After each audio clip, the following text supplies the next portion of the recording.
back either door and down the hallways in either direction. And does anyone have any agenda changes? Okay, good. We've got Colin coming in. So no agenda changes. We'll keep it the way it is. Open to the public for items not related to the agenda. Does anyone have anything? Okay. There were some wonderful announcements in our packet.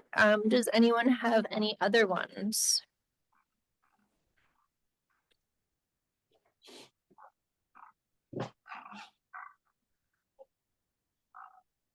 Okay. No, anything from staff? Just a quick note that the city's first ever data manager has started last week. Her name is Anna Dabrowski, and she is going to be starting part-time initially because she's a very, very, very new parent. And then we'll be ramping up to becoming full-time in a couple of months. So we're very excited that she's already starting to meet with us, work with us on some policy work around how we manage data in the city. Very exciting. So, and we're in final interviews for the city's first ever climate manager too. So two positions that have been approved by the council last year and are or for this fiscal year, and that we're seeing rock and rolling. So it's very exciting. It's very exciting. Great. Okay, we were doing announcements. If anyone else had any. Okay, then we can move on to our main event. Item 5 is the form-based code review and discussion of potential updates, starting with our design, amenities, and street interface. And we are very excited to have architect Greg Rabideau with us tonight. And I know, Nick, you've done a lot with the project as well. So I don't know which one of you is going to start us out, but welcome, and we're excited. Thank you. I'm excited too. I think Nick was going to do an introduction. Yeah, I think I'd be happy to do that. So for the past year, Paul, myself, with help from some of our colleagues in planning and zoning, have been working with Greg to research and provide solutions for some of the areas of issue that have been raised by the Planning Commission when they first looked into this a few years ago. And as we have, we worked through this, we've drafted up some of the policies that we're presenting here tonight. But and we will get to those. But in the meantime, I just want to really turn it over to Greg and let him take the floor and take us through some conceptual some conceptual stuff that we've been talking about and that we haven't really had a chance to present up until now. One thing that I want to note is that we are going to be showing some images and some illustrations that Greg provided us. These are drawn by AI. Now, this is kind of a new thing for us here at Planning and Zoning. These are meant to be for illustration and discussion purposes, primarily. These are really not intended as being suggestions for the exact form of what buildings may or may not look like in the future, but we felt that they were an important way and a potentially useful tool for this body to actually sort of virtually put some eyes on what could be possible. Use if there was some of these changes that have been requested that were actually instituted. So with this new tool and with the longtime expertise of Greg, we've been putting together this presentation, and I'm happy to turn it over to Greg at this point. Okay, if you could launch the PowerPoint, that'd be great. And while you do that, I do want to thank the many community members and the planning staff, as well as the city manager's office, for their participation in this process building up to this moment. And it was very important that we get a broad base of community input as we started this endeavor. And so I'm thankful to them for participating. And in this first slide, can we get that frame? There we go. In this first slide here, you see beautiful South Burlington, Vermont. It's really a kind of an interesting view. We sort of hovering over 89 and looking up towards the airport, but you see how enveloped and compact the city is. And the form-based code districts sort of featured prominently on the sort of gray parts of this image. So we'll be talking about form-based code as it applies to various transects in a future meeting, but this sets the context for the work at hand. And then if you could bring up the first slide. I wanted to put in here a statement briefly. I won't read it verbatim of our purpose in conducting this report and going through this effort and presenting this to you. If you are going to use form-based code as a component of your ordinance, the consensus among planning experts is that this requires periodic revisitation, that you need to monitor the progress. And the principal reason for keeping an eye on your form-based code is to make sure that everything is working to advance the city's vision for its future. And I want to let that rest with you for a moment, because articulating that vision emerges as the essential ingredient to successful implementation of a form-based code. I'm leading with our conclusion here. After studying the issue for these long several months, what is important, I think, more than anything else we can apply our efforts to, is in clarifying what it is you want your city to look like in the future. And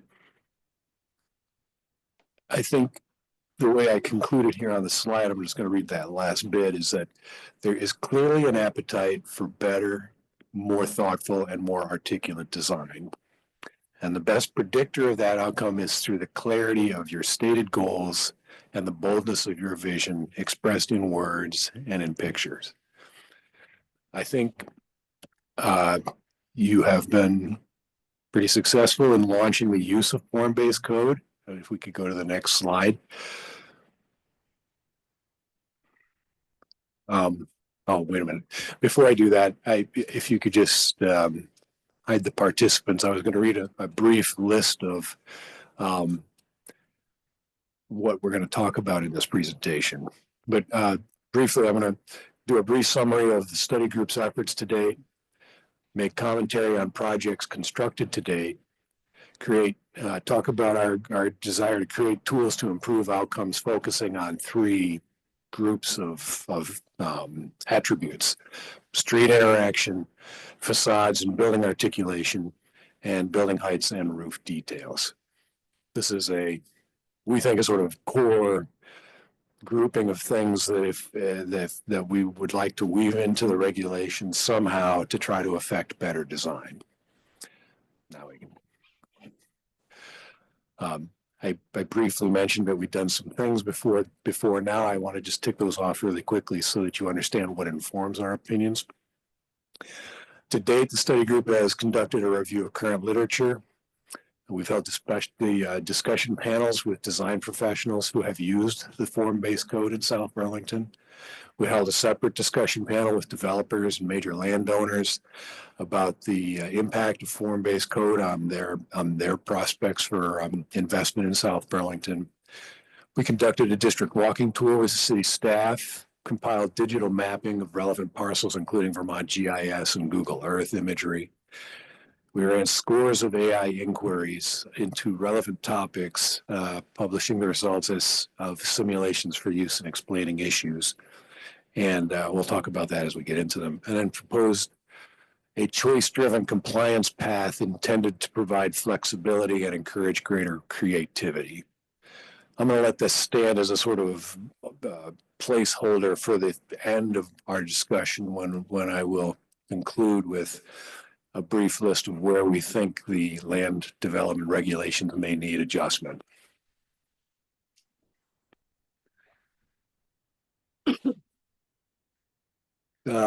Most of the development thus far under the form-based code has been in the T5 and the T1 transects. The T1 is the riverine complex, the natural area that sort of splits Market Street. One purpose of the form-based code is to improve process time and realize projects faster, and to encourage development. And by that yardstick, what's happened so far has been very successful, I think. Most of the available land in the T5 transect has been fully built out. And I think that kind of robust participation by the private sector is a huge thumbs up. Most towns have trouble getting that to happen. So you're ahead by affecting good development. I'm aware, staff has made me aware, and I hear reports that there are criticisms of the aesthetics of the current crop of buildings, T5 transect. And I'm going to just lay it out there. If it's uncomfortable for people, I think architects are used to criticism. We go through school being critiqued endlessly. So without disparaging anybody, the thing I hear from most people, the reports that come back to me, is that there's a bit of a sameness to everything that's been built. That the designs have a relative flatness to their facades, and there's a sort of disappointment with how the whole thing meets the sky. It's kind of all one size fits all. Not enumerated here, but I think we can also comment that a lot of contemporary buildings are the sum of all products, and a lot of these projects look the same because they were affected by the same design team and the same development team. Much their signature style. I think it probably stands well above the kind of multifamily housing I was doing 20 years ago at places like Old Orchard Park, where all the buildings looked exactly the same. It's a generational improvement above that. But if we're going to be critical of it, it ought to be in service of defining what it is we do want moving forward. So if we feel these buildings are a little flat, we should talk about how do we increase the depth of these facades. If we don't like the fact that the buildings all seem to have the same window pattern, I think that's an enforceable trait. I think we could say, look, this design's fine, but it's too much like next door. We'd like you to come back. I don't think that's an inappropriate discussion to have. But we're looking for methods, we're looking for tools to sort of prevent what's happened in that regard from repeating itself moving forward. The good news is I think what's been built today probably, honestly, may represent 15 or 20% of everything that could be and probably ultimately will be built in these form-based code districts. By the time it's all built out, by the time future landowners and other people who aren't from the same team, who haven't, as more participants join into this process, I think we'll get a natural kind of variety.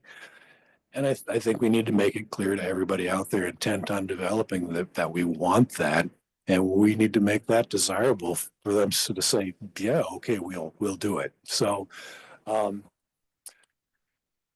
we are talking about developing a way of letting developers make choices, design choices, that will animate this cityscape, that will give us more variety. I think a little bit of what's happening right now is that the law itself defines pretty strictly what is an acceptable building, and what's being reflected back to us is a sort of direct recitation of your code.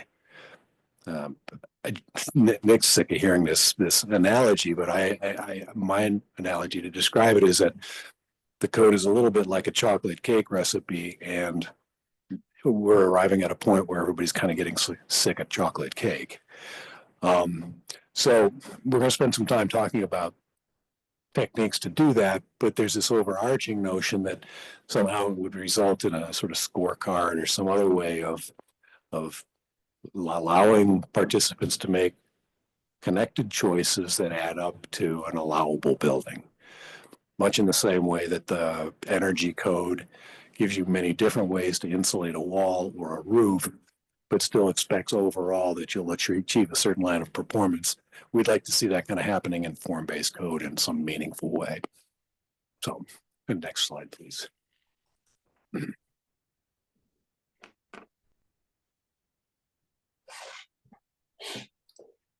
Are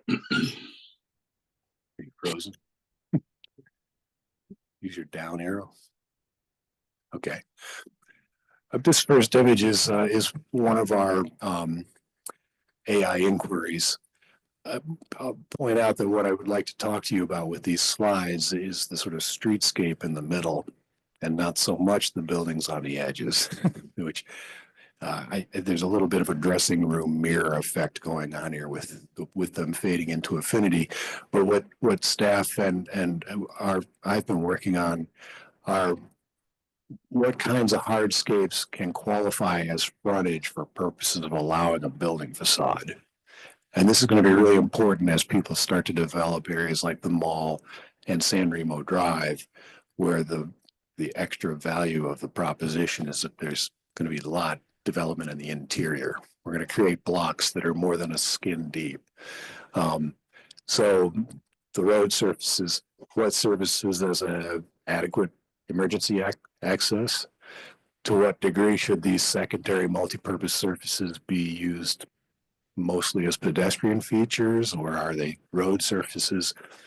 But this speaks to those portions of the code where we're trying to define frontage for purposes of siting a building.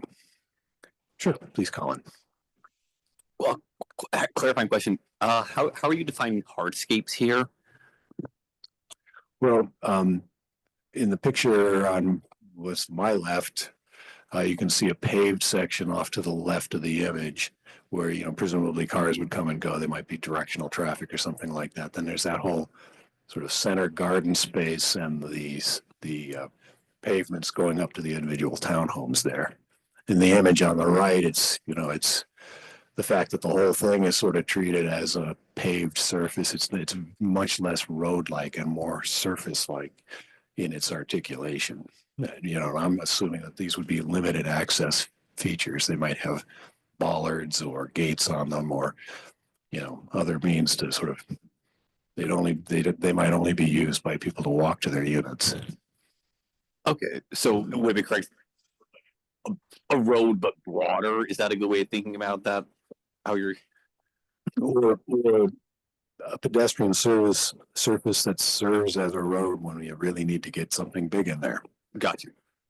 I'm thinking this is not particular to San Remo Drive, but I'm going to point to San Remo Drive and say it's 1,400 feet long without any cross blocks.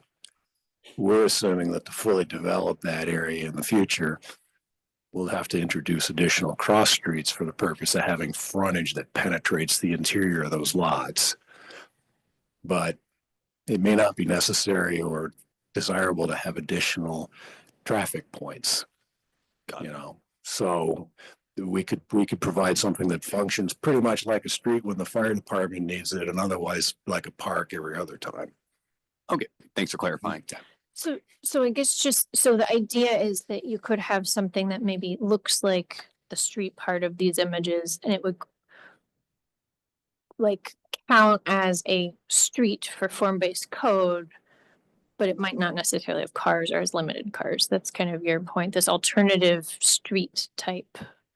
In chapter 8 of the LDRs, you have tables that, for the various transects allow different types of accesses as frontage. Okay. And what's the work at hand is to sort of maybe expand that or tweak it a little bit so that you can do these things.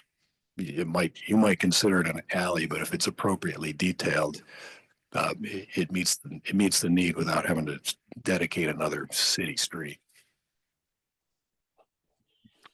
Next slide. Here's where we talk about this hierarchy of streets. The planned view of this isn't meant to be any particular place in South Burlington, but it shows a typical city block where we're showing development on the lot interior. There's some buildings in the middle of that lot around that little park. And some of the access to some areas in a development like that might look like an image on the right, where again, it's meant to give pedestrians and bicyclists and others their own sort of pedestrian world to live in without having to walk along the edge of the neighborhood. This kind of weaves its way through the guts of the neighborhood and makes those interior spaces both accessible and animated. So take a moment with that little plan view on the top. It shows different types of penetrations, different types of surfaces used between buildings. In a more urban setting, we would expect to see more paved surfaces between buildings. Maybe those are occupied by tenants. Maybe they're outdoor dining or whatever. But again, only some of the surfaces would really be set up for cars, and it's different shapes and sizes of buildings is something that hopefully will just happen organically. One other point about the image on the right is we are going to have a discussion about taller buildings. And so I'll take note that some of these images incorporate taller buildings at that scale as part of that conversation. So next. It's just sort of a spacer. While we were working on this, we did a city walk with the city manager and staff from upstairs. It was really then that it was made clear for me that the city was interested in understanding what different kinds of densities would be like. That there may be an appetite for increasing the density in all of the form-based code districts by re-examining height limits. So the first slide you see here does a couple things. It's meant to illustrate density at 4 stories, which would be typical of the T4 district. There are also some features of the image on the right, or on the left, and the right as well, shows the penetration between primary buildings going to the second and third rows of buildings behind. Some of those are street-like, some of those are clearly just pedestrian or alley type spaces. But what we're hoping to see in all the potential development sites is this pattern of depth. Like it's not just lining the existing city streets and calling it done, but that we're penetrating these lots and putting bigger buildings in there as well to really optimize that opportunity. Both of these slides serve well to sort of talk about roofs. You notice that we took an effort to put pitched and flat roofs together in this scene. Some believe on the part of the staff that we're just not seeing anything but flat roofs and applications, and we'd like to encourage more jazz at the roof line. Next. These are 2 images created to sort of illustrate density at 6 stories. That this is not currently allowed anywhere in your form-based code, but there are some larger parcels where taller buildings may be desirable, and these will illustrate that point. They also underscore something we believe, that is, as buildings get bigger, the quality of their design and the effort to make them different than their neighbors gets more and more important. And finally, our most aggressive look at density and height. These are 2 simulations of 14-story tall buildings, just to appreciate, not in any particular context, but to appreciate the scale of buildings like this. I've been asked why we recommended 14 stories. We really didn't recommend any number of stories. I think the exercise is for all of you to discuss amongst yourselves and the citizenry, where are we comfortable landing? What do we want to achieve here? Do we want to allow buildings this tall? It's a question because they're happening in Burlington right now. Those 3 buildings being built downtown will be the tallest buildings in Burlington, by another 4 stories or something over the current 10-story tall buildings in Burlington. The South Burlington feel like they're ready for this kind of building.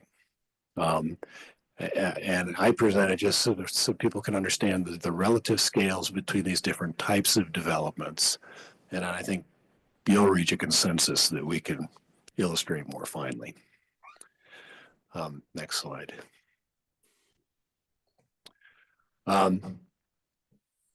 Universal comment is that we want to foster more variety of forms and a sort of greater um, reading of masses here. You know, the slide on the right is 3.5-story townhouses, you know, which would be imagined for like the T3 plus district. But you know, what I want to illustrate is the depth of those porches and the deep setbacks of some of the building, and what a difference that makes in how these read the street. The image on the left is a little less so. The variety here comes from allowing a variety of different scale buildings. This reads more like a real cityscape. This could happen in parts of South Burlington if you wanted it to. A little bit fanciful, both examples, I would say, of probably exaggerating to make a point. In the image on the left, you see how buildings step back at the third, fourth, and then, you know, there are at the top floors there are roof gardens.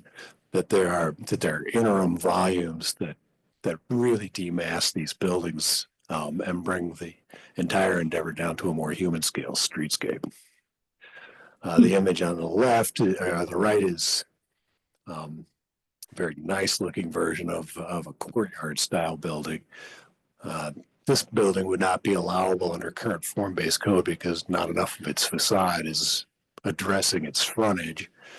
But I think it's the kind of thing we may want to explore making possible if you could get that kind of result. You shrink that down and you have a nice blue mall redevelopment. I'm sorry, I didn't hear that. If you shrink that down and you have a very nice blue mall redevelopment idea. Right, and that's a great point, because in the T5 district, there are two sort of major parcels: the the Blue Mall parcel, and the land that belongs to the Poon family, and they're going to need creative solutions to develop their lots. But we are monitoring that. It's a concern they expressed, and we're keeping an eye on it. But yeah, I would trade that for the Blue Mall. But the point here is if you study these forms, these building forms, they're more interesting than what's being built, because there's more of an effort to really break the facades up, to really break the masses.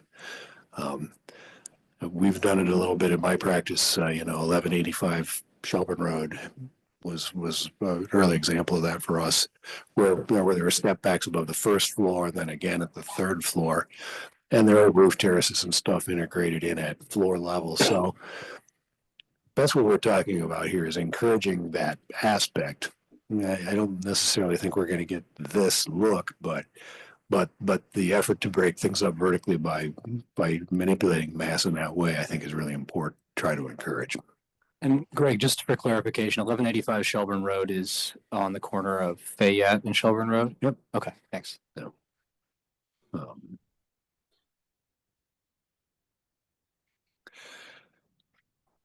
this slide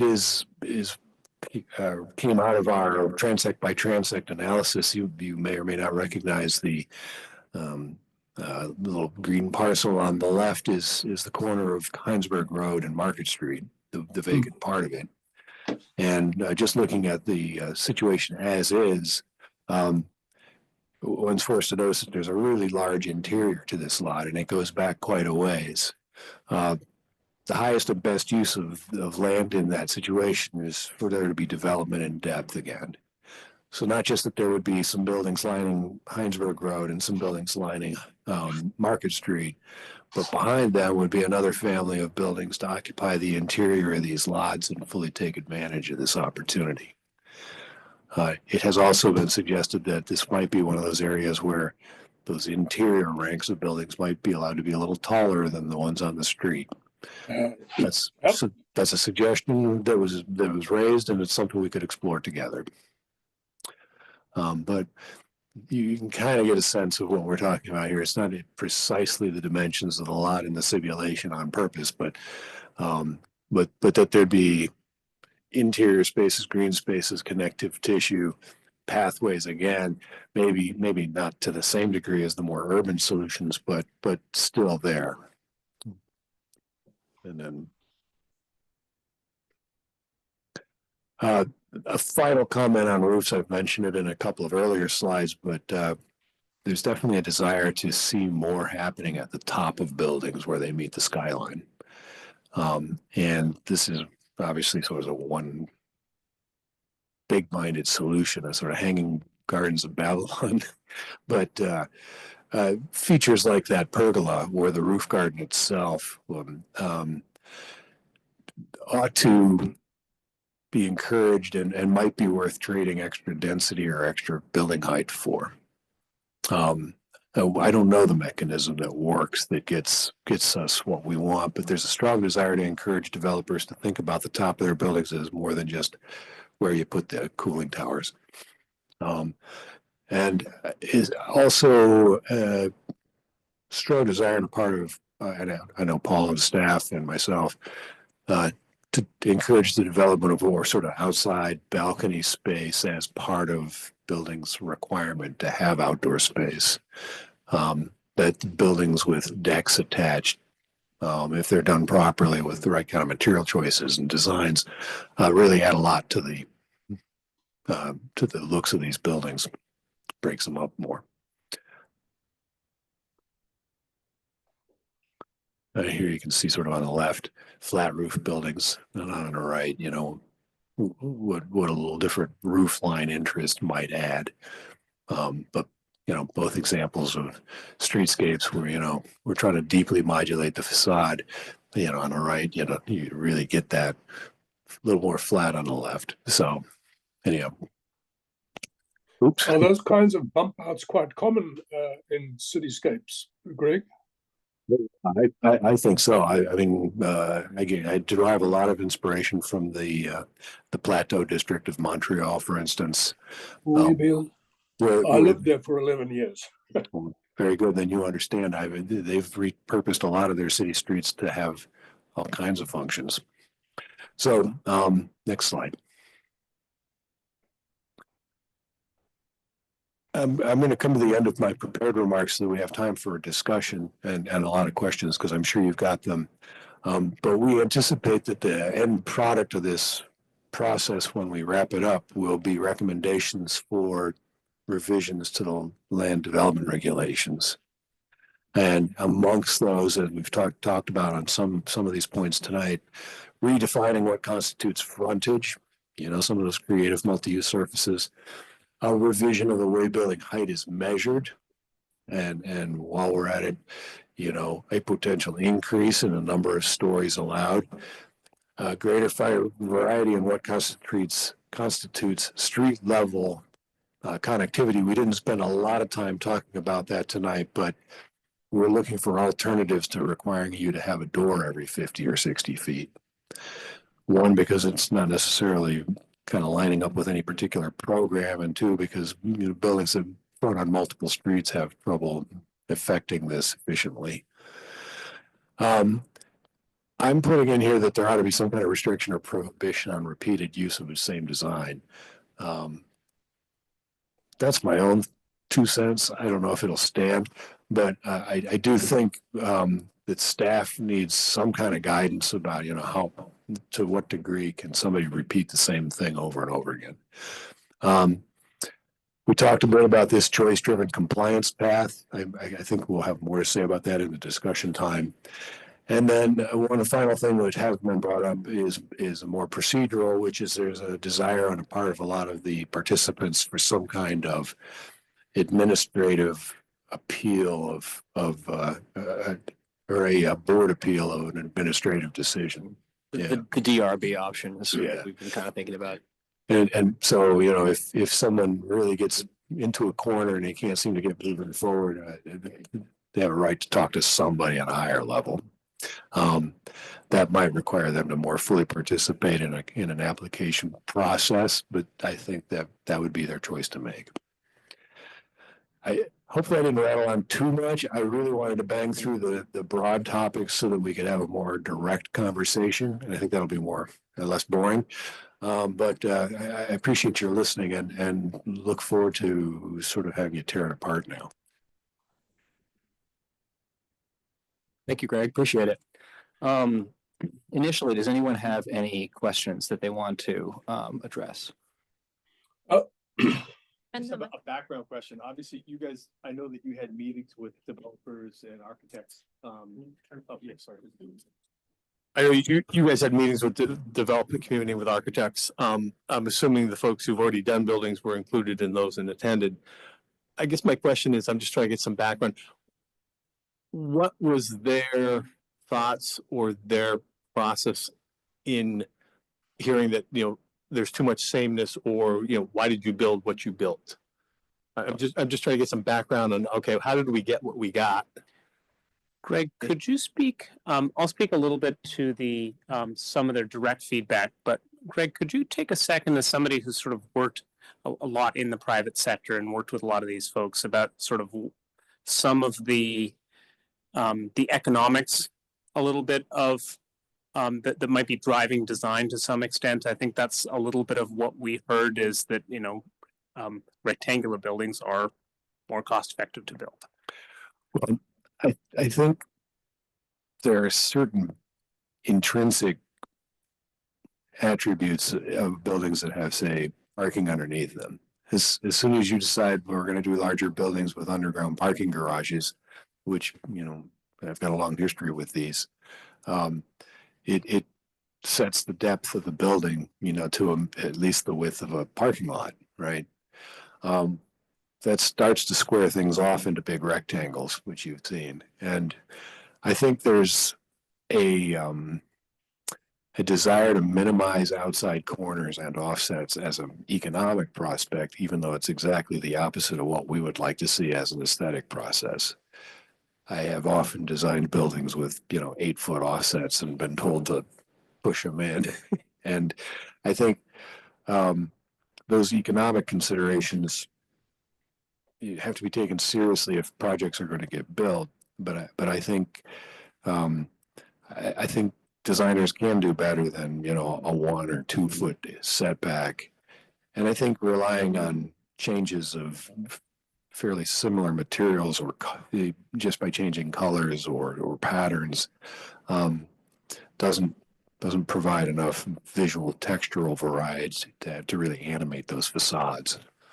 The last thing I'll say about the existing buildings is just economically, I think what's missing still is some of the ground floor activity. And I don't think that's anybody's fault. I think I've seen this happen with other developers we work with, say in Essex Junction, where we did a lot of the downtown, that those spaces will fill slowly over time. And then once they do, that the streetscape itself will feel a lot more animated.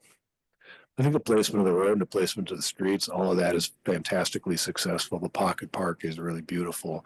I mean, you got a lot of housing in a hurry. I really hear a gut level reaction to sort of, boy, we were hoping for something nicer.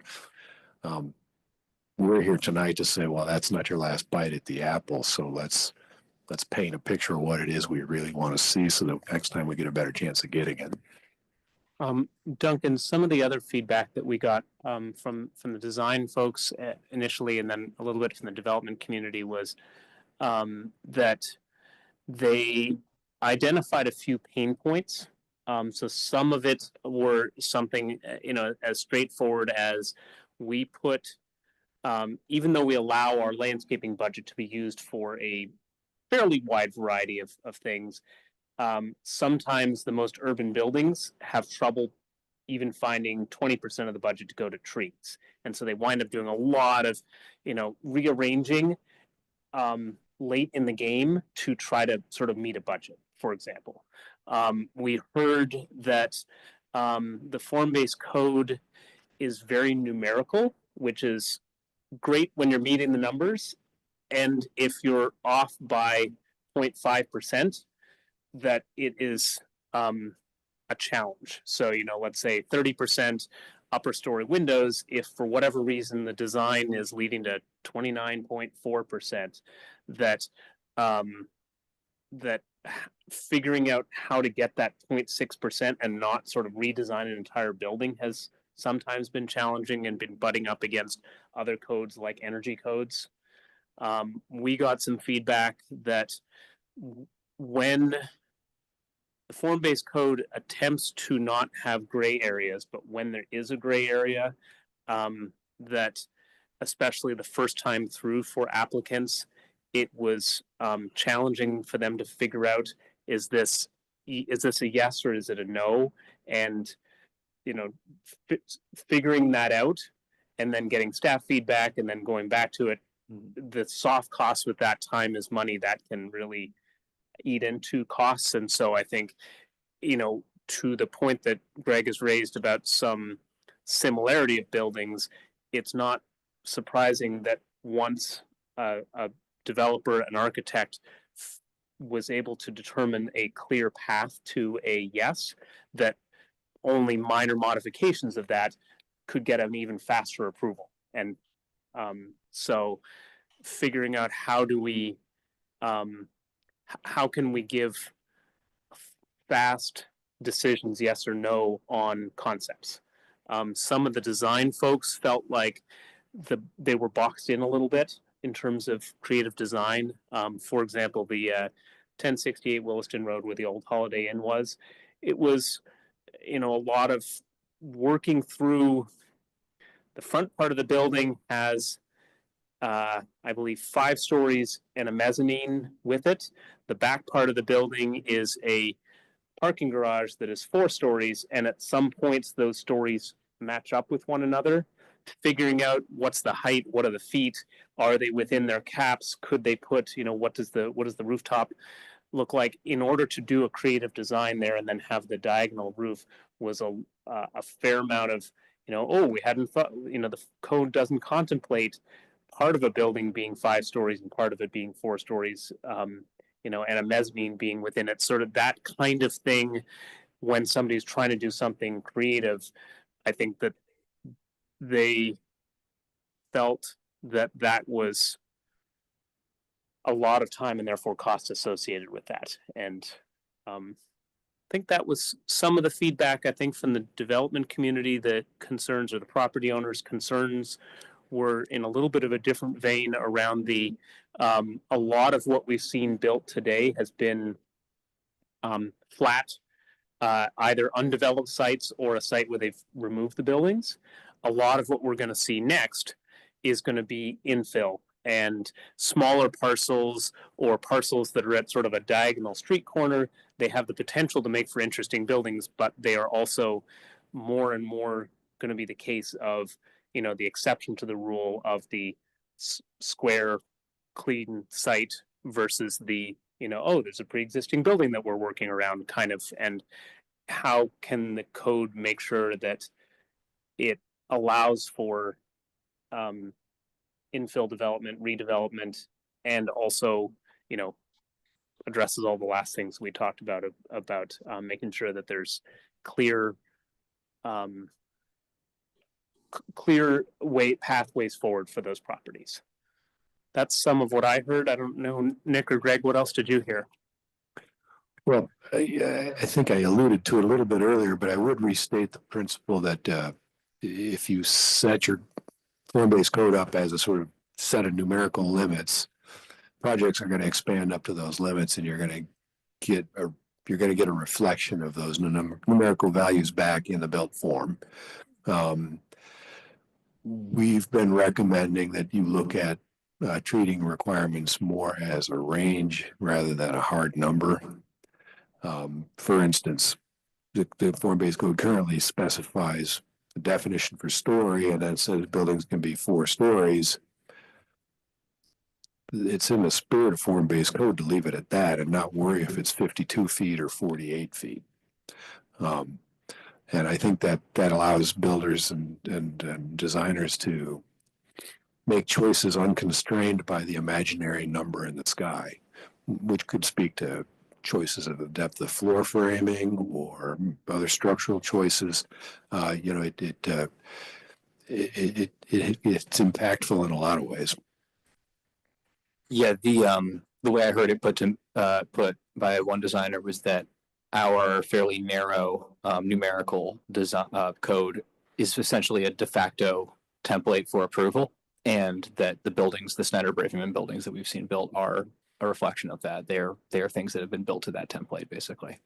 So our proposed antidote is to try to, instead of prescribe specific situations, in that way, is to provide a range of acceptable solutions that designers and developers can pick from. Right? Whether it turns into a scorecard or something else, that may be too esoteric or too weird to spend time talking about. But the goal would be to incentivize better choices by just making the menu bigger. I mentioned to Nick one day, and we wanted to remember this point, that design is a connected series of choices intended to establish a definite effect. And if you want more variety in the outcomes, you have to allow people to choose from a broader menu of choices. So we do see if you make major improvements on streetscape, or if you do something really interesting in terms of the depth of your facade, there's either a reward or it just becomes your path to compliance. Just as in a LEED system or in the energy code, you would make choices from a range of possibilities. You don't have to get every point to get approved every time. And that'll generate its own kind of variety, I think, as the peculiarities of certain lots just sort of drive those things. But the idea is that the remedy to this is to try to be a little less formulaic and a lot more vision driven. A little less prescriptive. Paul? So it's shocking to me to hear this. I don't know, Greg, if you know that I was on the city council, and I was chair of the form-based code committee when the code was written. My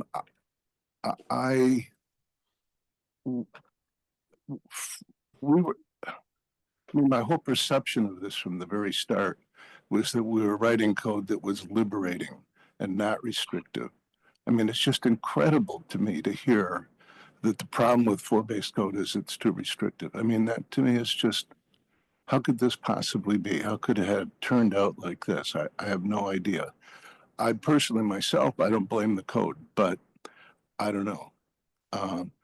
But that was the spirit that we went into it with, was, we want to open things up. We want to say, you can do all kinds of things. And all we ask as a community is that you understand our vision and that you adhere to our vision and go forward from that. And our vision, it never even occurred to me. I don't think, it's kind of begun to occur to me as we've had these discussions that the form-based code is perceived as restrictive, because I was just so clear that we were talking about the new urbanism and that we were talking about, liberating form, So, and the form the vision that we had for the form was a vision of, and I've mentioned this other times, of the consistent with New England and Vermont towns, villages, cities of the 19th century. That's what we were looking at. The form that we were looking at was the century form, not the 20th century form, 21st century form.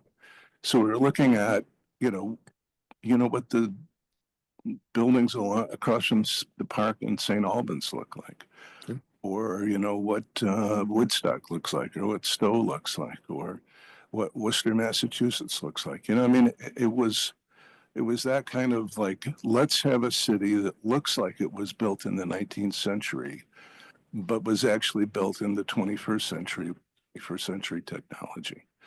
So that was the original vision, I would say, clearly that. And we looked at streetscapes, we looked at building envelopes, obviously the transects. I never imagined that it would turn out like this at all. It's like the buildings look like they were built with the with the skeleton that we designed to just show, well, this is what city center might look like, but it would look like this without any streetscapes, without any building envelopes. You know what I mean? It wouldn't. There was no brick on the buildings. It was just plain.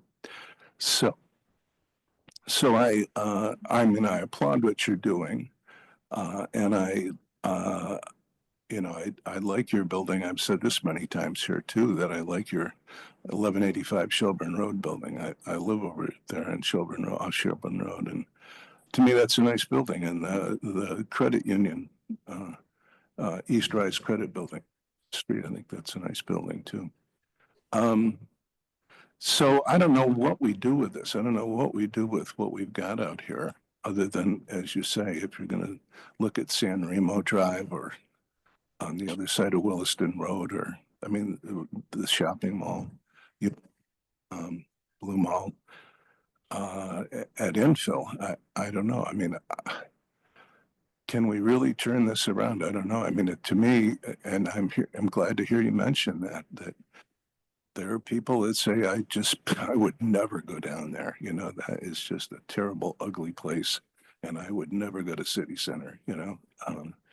And I'm not making that up. People say that. And are disappointed, very disappointed with our city center, which to me doesn't have any vision. It doesn't have heart. It doesn't have soul. It's not some place that, people from around the world want to come to and say, wow, this is really incredible. It looks like the 19th century, but amazing. Everything is run by heat pumps, and it generates its own. So I don't know. That's my usual shtick when this kind of thing comes up. But I hope we can work together and see if we can find a solution to this, because to me it's tragic. It's quite sad, and it's very sad to hear that the form-based code is restricted. There's restrictive. I just never imagined such a thing at all. So I'd like to encourage you to be a little bit more upbeat about things. In the first case, I do think it is a sign of success that the code was adopted and implemented. It really did show that the process part of this worked well. And I think a certain amount of disappointment in what's happened is it's probably good to air those feelings, so that we don't repeat that moving forward. But the people who write these codes nationwide recognize that you launch these things and then you have to go through a process just like we're doing to respond to what's going on. We're out on the lake and you're saying our sails are set wrong, and now's the time to change course. I think the process that we're involved in is our opportunity, is the means by which we quote unquote fix this. I don't think anybody listening to the tapes of these public hearings who's involved in those projects is going to want to come back with another one just like it. Throughout my career, I sort of focused on stuff that had more of a historical leanings, like 4 Pearl Street and Essex Junction, where McGillicuddy's is. I sort of share your vision that there's a sort of Vermont way to execute contemporary buildings, and we shouldn't lose track of that fact. It does disappoint me, sort of broadly, that a lot of the housing built these days is, like I said, the sum of all products. And these are a lot of things that come out of a box and get stapled on the building, and that's your architecture. It's okay to call for better, because I think we deserve better. Yeah, it's so much not Vermont, that's the really tough part of it for me, is it's just like sort of a violation of what we all think of as Vermont, I don't think any one of those buildings is so terrible on their own. I think it's just sort of the cumulative weight of them all being too similar. in one spot. I think we're talking about finding ways to make sure that doesn't keep happening. I wanted to mention the streetscapes too. We looked at a lot of different streetscapes, some of which were, I mean, I noticed in some of the slides, the sort of like pedestrian versus vehicular. And we looked at streetscapes that were, neither. They were just brick from the front of the building to the front of the building on the other side, and no curbs, and both vehicular and bicycle and pedestrian. And apparently there are places in Europe where people are doing that's working out quite well. So, I mean, I think we can kind of look at what we would think here is some pretty radical ideas about what streetscapes are too. Yeah, yeah. I mean, I guess to jump on, I guess. I'm overall, very excited to see where this kind of new changes are going. And I definitely hear the critiques that there's definitely room for improvement. But I guess from my perspective, for example, I live out on Farrell Street in one of those 4-story buildings. They're not bad. I like living there. I personally find city center to be a more inviting place to wander around. It's got more kind of curb appeal. It's just kind of more pleasant. Like, I guess some of our sayings that, well, I agree there's probably room for improvement. I think that it does a better job with some of these slightly older developments in the city. And I wasn't privy to the entire development review process, how those are approved, but I guess I'm saying it feels we should give ourselves, or not ourselves, because that was part of the commission then, but I think some credit is due that I think city center is improving on some of the older developments in the city. I think it's exciting to see that we're continuing to push it forward and improve it more and more into the future. But yeah, so specific question I didn't have though is there was talk about you mentioned trying to make sure that developers don't build something that was already built. I very much agree with that sentiment. I am a little confused as to how one writes that into the code, because it's like no two buildings are ever exactly the same. So we're somehow trying to define that there's some level of not sameness, and that's a very squishy concept. So I'm kind of curious how we even attempt to grapple with that noble goal, but how we attempt to write that down or make a process that doesn't involve never-ending changes and feedback to the DRB, because they don't want that, So yeah, I guess that's my questions. Yeah, I wrote down, quote, too much like next door. How to include. So. It's interesting. I think, as Nick pointed out earlier, once you do all those calculations and you kind of put together a window unit, it's got a picture window here, and it's got an opening window here, and there's maybe a couple little windows on the bottom, and it's in a frame, and that gets you the number you need. So it shows up on every building. I don't know how you regulate that, but part of what we think the document needs to contain is more of the vision thing. And I think that's how you do it, is to put it in front of them and say, we really don't want matchy, and just leave it to them. Because we've done 3 buildings, one to be built soon on Park Street in Essex Junction, starting at McGillicuddy's and going down that road. And we made, different people in the office work on each building, and we made a real conscious effort to make sure we didn't transport themes across from project to project. It just takes thoughtful work on the part of the design team, and if we have to shame them into doing it, well, it's okay. I kind of want to echo what Paul was saying, and that I don't have the understanding of form code that obviously Paul does, but it seems to me, but my basic understanding of it was a kind of a loose structure of things, but then designed to encourage creativity. It sounds like somehow it got reverted to the exact opposite of that. Yeah. So it looks like that's what we're trying to correct now. I don't know you can blame that all on the code. I mean, some of it does root down to the fact that it was the same design team and the same development team, and I'm sure they had their reasons for everything they did. They made their choices. I don't know that you would have the same visceral reaction, like I said, if it was a one-off. I mean, I can see, I know that wasn't the intention, but, you know, and we do have quite a bit of flexibility in uses. But I think by saying, 30% glazing and a max height and the door spacing, there's probably only so many like layouts that work to make those specific numbers. So I'm actually really am encouraged by what Greg's talking about with saying we have these 4 different categories where you have to meet at least a certain number of things in each category. So instead of, isn't that, I mean, maybe I don't actually understand what you're kind of putting forward, but you know, it feels like it would give a little more flexibility. Instead of saying the doors have to be exactly as far apart, you could also do the grand entrance instead. And then you get a different building that used the grand entrance option. And then your kind of first floor is different from building to building, or, you know, some of these other things just seem like maybe you would, not all the buildings would use the same things from the menu. 'Cause That's the hope. And I think, you know, some of that would come from the unique attributes of a given lot or the purpose of the building. But yeah, you know, just arbitrarily saying you need to have a door every 50 feet, you know, you end up with a lot of doors that never get used. And then they get kind of blocked off. There's furniture in front of them.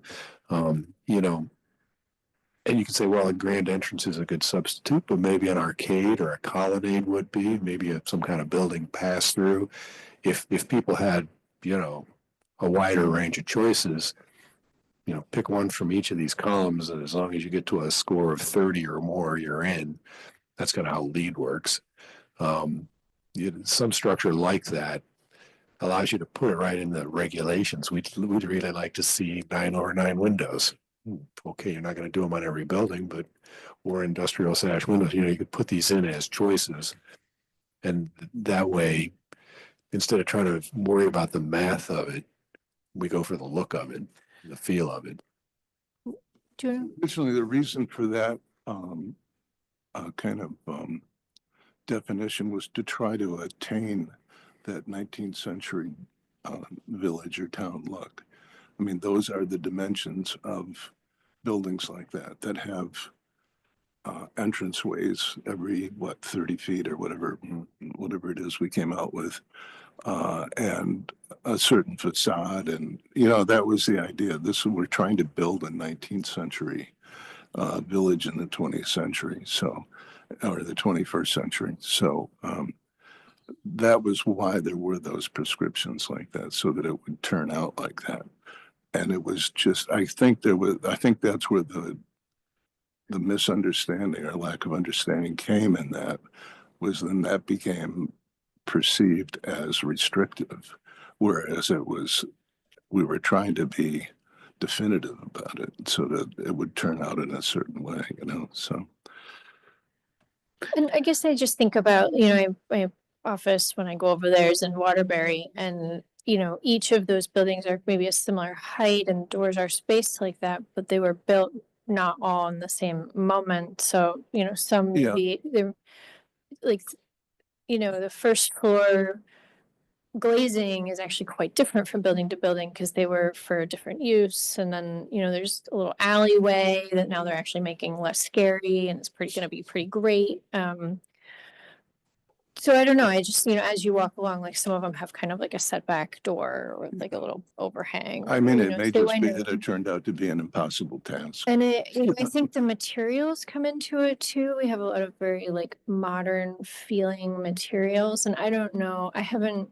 Maybe I missed it, but I haven't seen anything in here about maybe encouraging some more traditional or different materials building to building. And I don't know. I know you said you like to kind of incorporate that feeling of Vermont, and you know, some of the buildings you mentioned do that. So is that something that could be, you know, maybe a little less industrial building type sort of materials?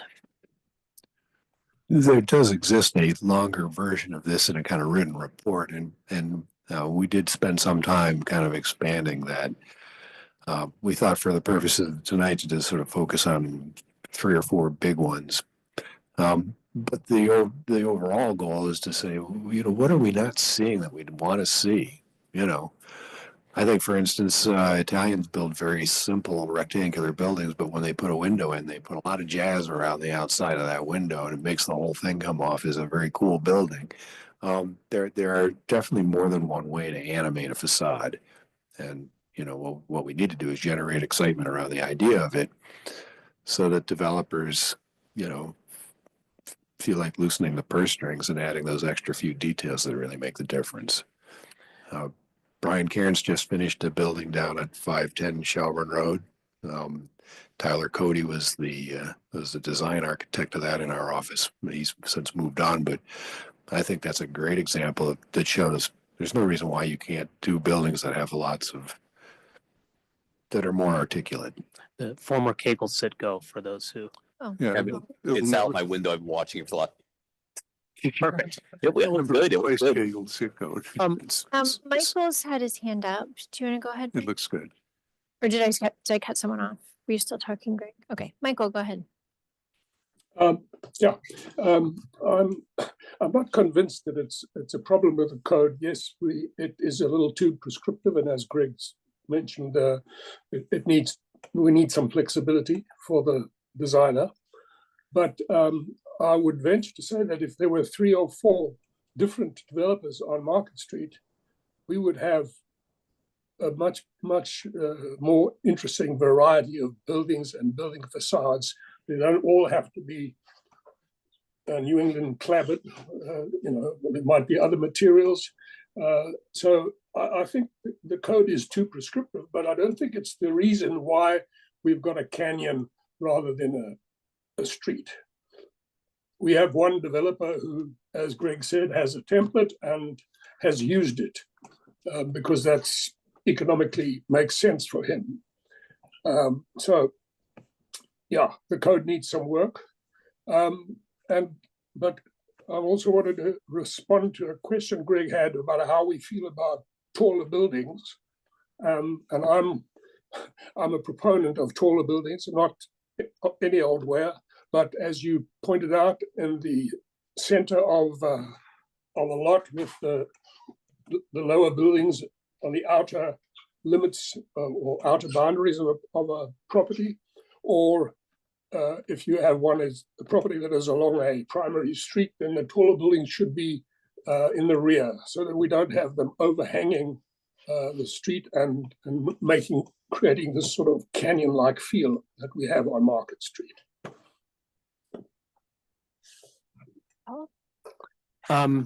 Michael, thank you for sharing that. And I think one thing I think is important for us to look at as we think about the form-based code itself is, while obviously the most significant clump of buildings has been right here on Market Street, on Garden Street, we have seen buildings built in the form-based code in the same district in other parts by other architects, other developers. And so the dermatology building on Dorset Street is in the T4. The former Holiday Inn is in the same T4. The flat roof buildings that are over on Quarry Hill Road, the newer ones, those are both in the form-based code in the exact same district. And now the hotel building that's going up in front of the Doubletree former Sheridan is also T4. So we are seeing that there is a little bit of variety in there and some different choices. And I think keeping in mind that it's not just here, so that we don't have so far a reaction to the current code to say, oh, it always results in the same thing. I think it's a good point, Michael, to note that this was a singular developer in this area. That won't be the case throughout because there's lots of other property owners. So that's a good reminder to all of us. Well, that's another thing that I'm sure everybody's aware of, that the properties, at least on the southern side of Market Street, were all owned by one. There's a single ownership of all that land. So, if you want something different, you better buy the land yourself. But if you own the land, then you do what you think is best. And as long as you can comply with the rules, so be it. I mean, unfortunately, that's a fact of life on Market Street, and it's what we've ended up with. And so I sympathize with Paul Engels, who was on that committee for 2 years, and as was I. So yes, it's not the outcome we wanted, but and it's not the outcome that the community wanted. There were a lot of visioning sessions, and they really did want something that was more New England-like. So Nick, I want to make sure we're maximizing our use of Greg's time, which is wonderful. And his presentation presented a lot of new things, but I think we also wanted to continue the discussion from last. Yes, thank you. meeting. Yeah. I guess I just wanted to see kind of how you were picturing this. Do we want to, and I know it referenced that stuff was in our packet. I don't think it actually was. I So was pulling this up right now. I didn't know if we wanted to kind of go back to those 4 categories and just talk about this approach to the I loved how Greg said it was a choice-driven compliance path. And when you said that, I think you're talking about this, like these 4 categories. Yeah, I mean, so this is a what we presented last time. The choice-driven compliant path, increased flexibility in our especially in our building envelope standards, was sort of an initial draft policy proposal that we and Greg came up with as sort of just an initial series of recommendations for some ideas in aggregate that could increase some of the flexibility, add some of the flexibility, and maybe directly or indirectly address some of the issues and criticisms that we've heard so far. So what we came up with were these 3 design categories that, well, it started as 4, but the thinking has evolved to limit it to 3, which I can explain. But the idea is that we could sort of break the building envelope standards, this section of Article 8, which regulates things like building breaks, window glazing percentage, the build out of frontage required per street type, that sort of thing, and kind of recontextualize the actual subjects and features that table regulates. Placement of windows, placement of doorways, that sort of thing. Kind of lump them into these different categories, which would then allow for some amount of substitution or flexibility within the category. The idea being that, compliance in one category, let's say street interaction, looks and feels like a certain thing, but doesn't necessarily have to be achieved by adherence to the same exact designs. So you might be able to activate a street level of a building with we've talked about this frequently, a grand entrance or a series of doorways at street level, spaced evenly or, clustered in little door yards or something along those lines. Our code only really allows for the second of those 3 options. You could throw in a grand entrance if you want, and some of the designers of the buildings that have been built here in the T5 have done both. But one of the criticisms that we heard from those designers was that was redundant. And so we were exploring this idea of, what is interchangeable, what is fungible, what can be substituted for something else without a loss in function and performance from the building.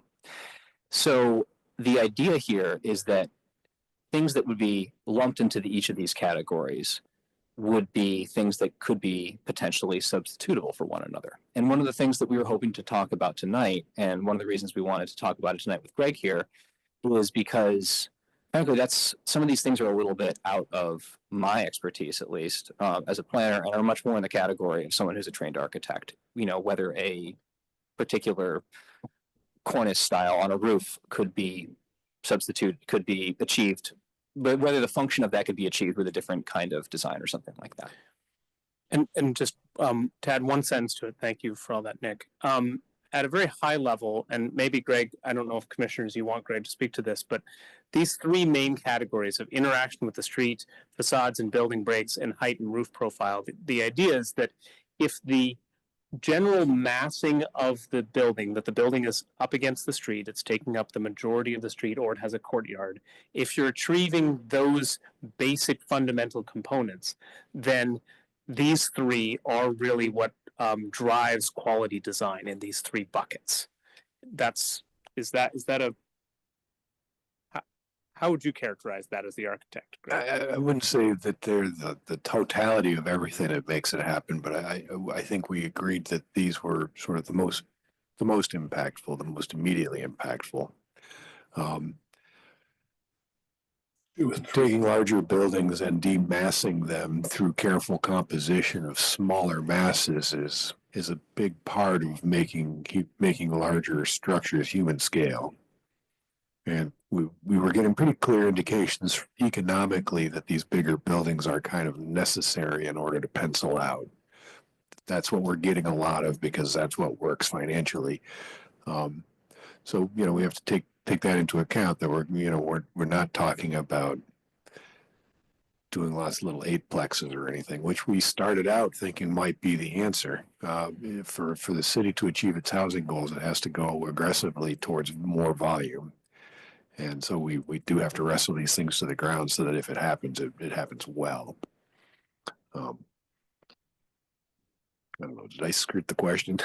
So I guess just to understand where we're at, like there were some markups in the packet, but which encompass maybe some of these ideas, or have you done some like evolved thinking between when we saw these and tonight?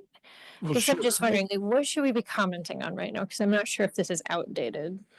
No, I think it's very much alive. That I think what we as a working group ought to try to wrestle to the ground is, what is the mechanism that makes that all happen?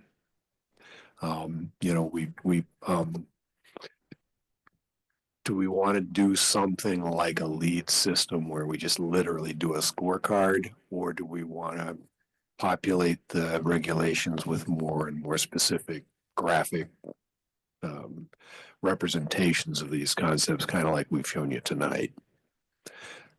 So, yeah. I mean, we speak to my opinion on that one. I like the idea of a more kind of vague graphical stuff. I'm more just worried in practice how that's going to turn out when the developer ultimately, their goal is to, minimize the cost, maximize the amount that they can sell the units for. And I'm a little worried that that's just, I just remember hearing from staff that the DRB doesn't want to get into tons of arguments with developers over vague sort of stuff, and that they kind of want to have something well defined. So I think in a perfect world, I like the idea of a more broad inspiration. This is what we're going for, but I feel that a point-based system, I guess I think was more of a necessary evil, is sort of, I guess the way I think of that is trying to achieve our goals, even if it's not the most, even in a perfect world that we wouldn't need that. I guess I feel it might be more necessary. At least that's my personal opinion on it. And, I think just to circle back to what Nick presented as that initial idea, was the idea that there was maybe like kind of what is required now, or some variation of it. Like this is kind of the baseline that you would have to do, or you could do any of these other couple of things that also would kind of achieve the same kind of outcome, create that effect that you were talking about. So like that idea of, so is that kind of what you were thinking? Maybe it's not like points necessarily, but like, or yeah, but like I mean, it doesn't have to be a crazy massive matrix with 30 different things. But I think maybe one more trying things like there has to be some objective criteria over how do we define, is this compliant, is this not compliant? And I get that that's tricky to do, and that is going to stifle creativity to a certain point, which I don't love, but I think some degree of objective, this is a thing, and this is how we're defining this thing to be compliant, I guess, is what I'm trying to say. But yeah, maybe point system might do it. But yeah, if it's like, oh, you could do this thing, or you can do this and this thing, that's kind of a point system. It even doesn't have numbers on it. Ultimately, we need a certain amount of objectivity in order to issue decisions and defend decisions that, legally. And so we will need to find some amount of granularity. It's really that balance between vision and granularity that is where we're kind of churning right now. Yeah. I like that you propose like ranges to something, you know what I mean? Say it doesn't have to be this, it could be something with these dimensions between 4 feet and 12 feet or something. You know what I mean? That kind of stuff. That's still numerical, but there's still some wiggle room within that, But That goes hand in hand with the dilemma about how to measure building height. Is again, we're trying to sort of shoehorn a metric onto this that maybe doesn't fit so well. And building height is a good example because form-based code says 4 stories, and then it says ground floor stories are 12 to 14 feet, and then the stories above that are 10 feet each. Maybe you could just say stories should be more than 8 and not less than 15, or not more than 15 or something. And if somebody wants to build a 4-story tall building and then have the last story have 15-foot high ceilings just because it's cool or whatever, and then, yeah, go. In my mind, the code administrator still, has to enforce something, but it's literally just counting floors, and only blatant violations of the range things, would really merit negative attention. I think, you want people to just sort of do whatever makes sense for their particular program, and I think you'll get a lot of variety just from that. But that's where we were leaning, was stick with the system you have, just make it more rangy. Somewhere along this scale, and you'll be okay. And overall, you have to be to the positive on enough of these things that the overall project is approvable, so that the code administrator, maybe literally turns into a checkbox, but you have to get 11 items checked to move forward or something. I don't know that numbers really matter. It's more a question of just, how much is enough for us to say, okay, you're done. My own opinion on top of that was that there should be a second level to that, which is if you go beyond, if you do something nicer, if you do something special, that maybe that's how you get an extra floor. Maybe that's how you get an allocation of communal parking. There may be literal incentives that we could build into the code that would move people to do this. But I'm not sure there was a total buy-in on the other side of the table on that, but it's. No, I mean, we did talk about that a little bit at the last meeting. And I think one of the questions that we collectively posed to ourselves is what kinds of things, if we could make it a race upward, a race to the top, in terms of quality and elements, what kinds of things could be offered to invite somebody to go to do more. The idea of, once we have our parking management program, access to communal parking is a really interesting idea in there. So I think we were talking about that a little bit. A couple of specific things that would love to get some commission feedback on.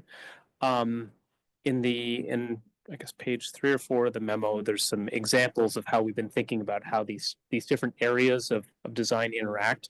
And one of them was, we've talked, for example, tonight a little bit about doorways. We've talked about the minimum 30% window glazing. One of the questions that we had is, what is your comfort level of, Jessica, you spoke about a minute ago about, we use today's base and then there's alternatives.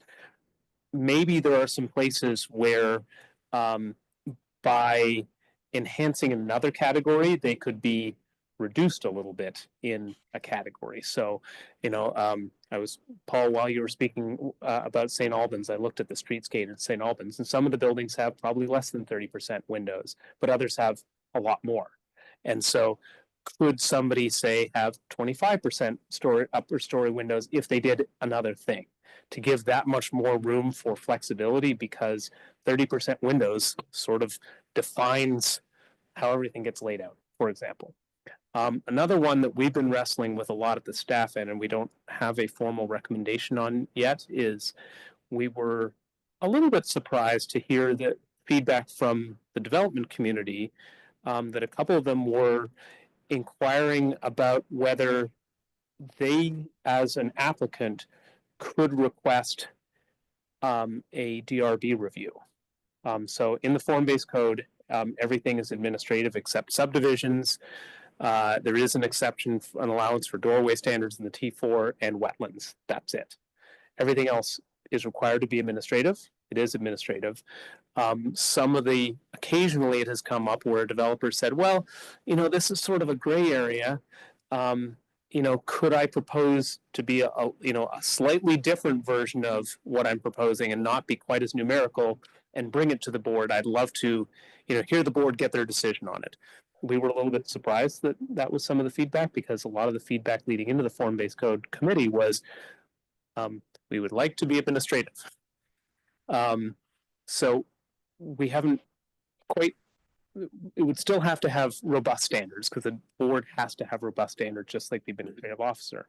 But it does give, the idea of a group of 7 people to consider slightly more sort of holistic approach to an answer, and wanted to get your thoughts on whether you'd like us to spend some time on that subject or not. So those were a couple of areas that we'd love to get some feedback from you tonight.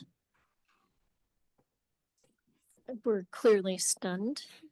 Michael's never stunned. Michael, let us know if you want to say anything. I was gonna say something. I personally liked the idea of having some of that give and take with the flexibility, because I'm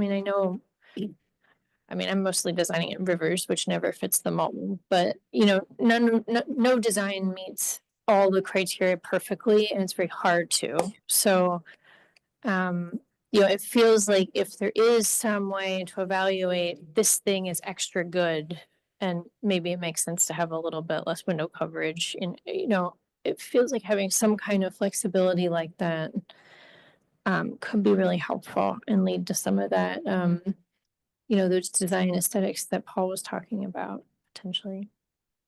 I'm just wondering, I know we've talked about numerous times in the past, not setting the DRB up for being a not deliberative, but a planning body, because that's what we're supposed to do. So how does this not do that, I guess? I mean, what's the context they would have to have some sort of context. Right. In other words, here's the menu, here's the parameters, and you follow the parameters or you don't. I think in that instance, I guess initially some of my thinking on it would be that, imagine that you took those 1, 2, 3 in there and you made those purpose statements more robust about what are we trying to achieve out of a street interaction? What is the outcome that we're trying to achieve? Not the inputs, but what's the outcome that you're trying to achieve? What are you trying to achieve? To what Greg said at the very beginning, what's your goal for what a facade does and what a building break, why we have these tools? And then conceivably both the palette of options and or a DRB could look at those in totality and say, you're proposing something that doesn't meet the palette of tools, but we hadn't thought about what if you had a bunch of circular windows that look like they're 80% but they're actually only 22%, but they're there's something really creative and different achieving the objective. So I think you'd have to have very strong, clear outcomes, and then the board is assessing to that within within the box of what they're allowed to do. So that's initial thinking, but again, our question to you tonight, that's my personal thought. You might both have different ones, but tonight is sort of, do you want us to explore that avenue at all? Colin and then Paul. Yeah, on regards of this idea of giving some flexibility on the written standards, and in terms of purpose statements, would it be crazy to sort of have something where it's like every single requirement is pegged to a specific goal? So if you want to read a specific requirement, you can point that goal. So not just like, oh, we're going to flesh these 3 points out, but literally say, hey, I want an exception to the, floor height minimum or something. and make sure that floor height minimum is very specifically pegged to the reason we have this floor max minimum is this. And I think a lot of regulations might point to the same thing. Maybe some regulations point to multiple different goals, but then that'll make it a lot easier to sort of say, we want a waiver on this one specific line of the form-based code, and that line points to this goal, and this is why we're beating that goal without it. And I wonder if that granularity makes, I think, the DRB's job a lot easier. I don't know if that's crazy amount of work, but it's not saying we need a separate goal for everyone, and more being very specific over every single regulation, what that is trying to do, and therefore make it easier to justify why you might want to waive that. Yeah. That's actually almost more reminiscent of, I think, more what we were trying to achieve in an administrative context using the categories. The idea being that each particular architectural feature that we currently regulate, like glazing percentage, like doorway spacing, what would fall into one of perhaps more of those categories, and then therefore would sort of suggest substitutions that could be made. So, by two things existing in the same category that could imply, or we could we could even state explicitly that would make certain things fungible, substitutable for one another. Or maybe, I see what you mean. Maybe then even this could be kind of spitballing here a little bit. If it's like something where it's just like there are 3 different categories you can pick from, and also as an option, or choose your here A, B, and C. Option D, write in, and you have to justify why that write-in category meets the goal of that particular substitution category or something. Yeah. Allow a round window, even if we didn't put it anywhere in there as an example.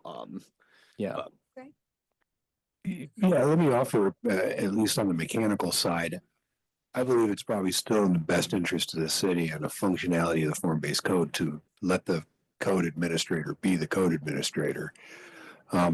I think rather than thinking of it as in terms of an appeal, which rights would run with the applicant, that applicants could request that, much like the district coordinators do for Act 250, that an applicant could ask the administrator to seek an advisory opinion from you. You'd be instructing the administrator. You wouldn't be finding on the application.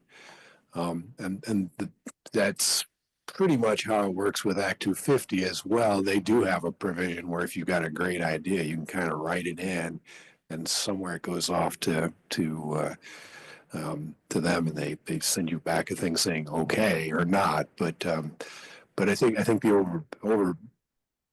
one of the big values of form-based code is it's nimble and it does move quickly.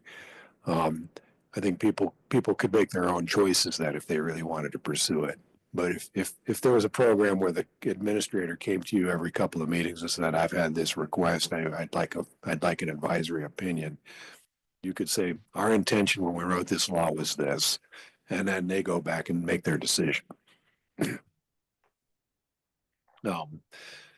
But I think the idea that there be some way to check it out, it ought to be as efficient as the process itself. Yeah.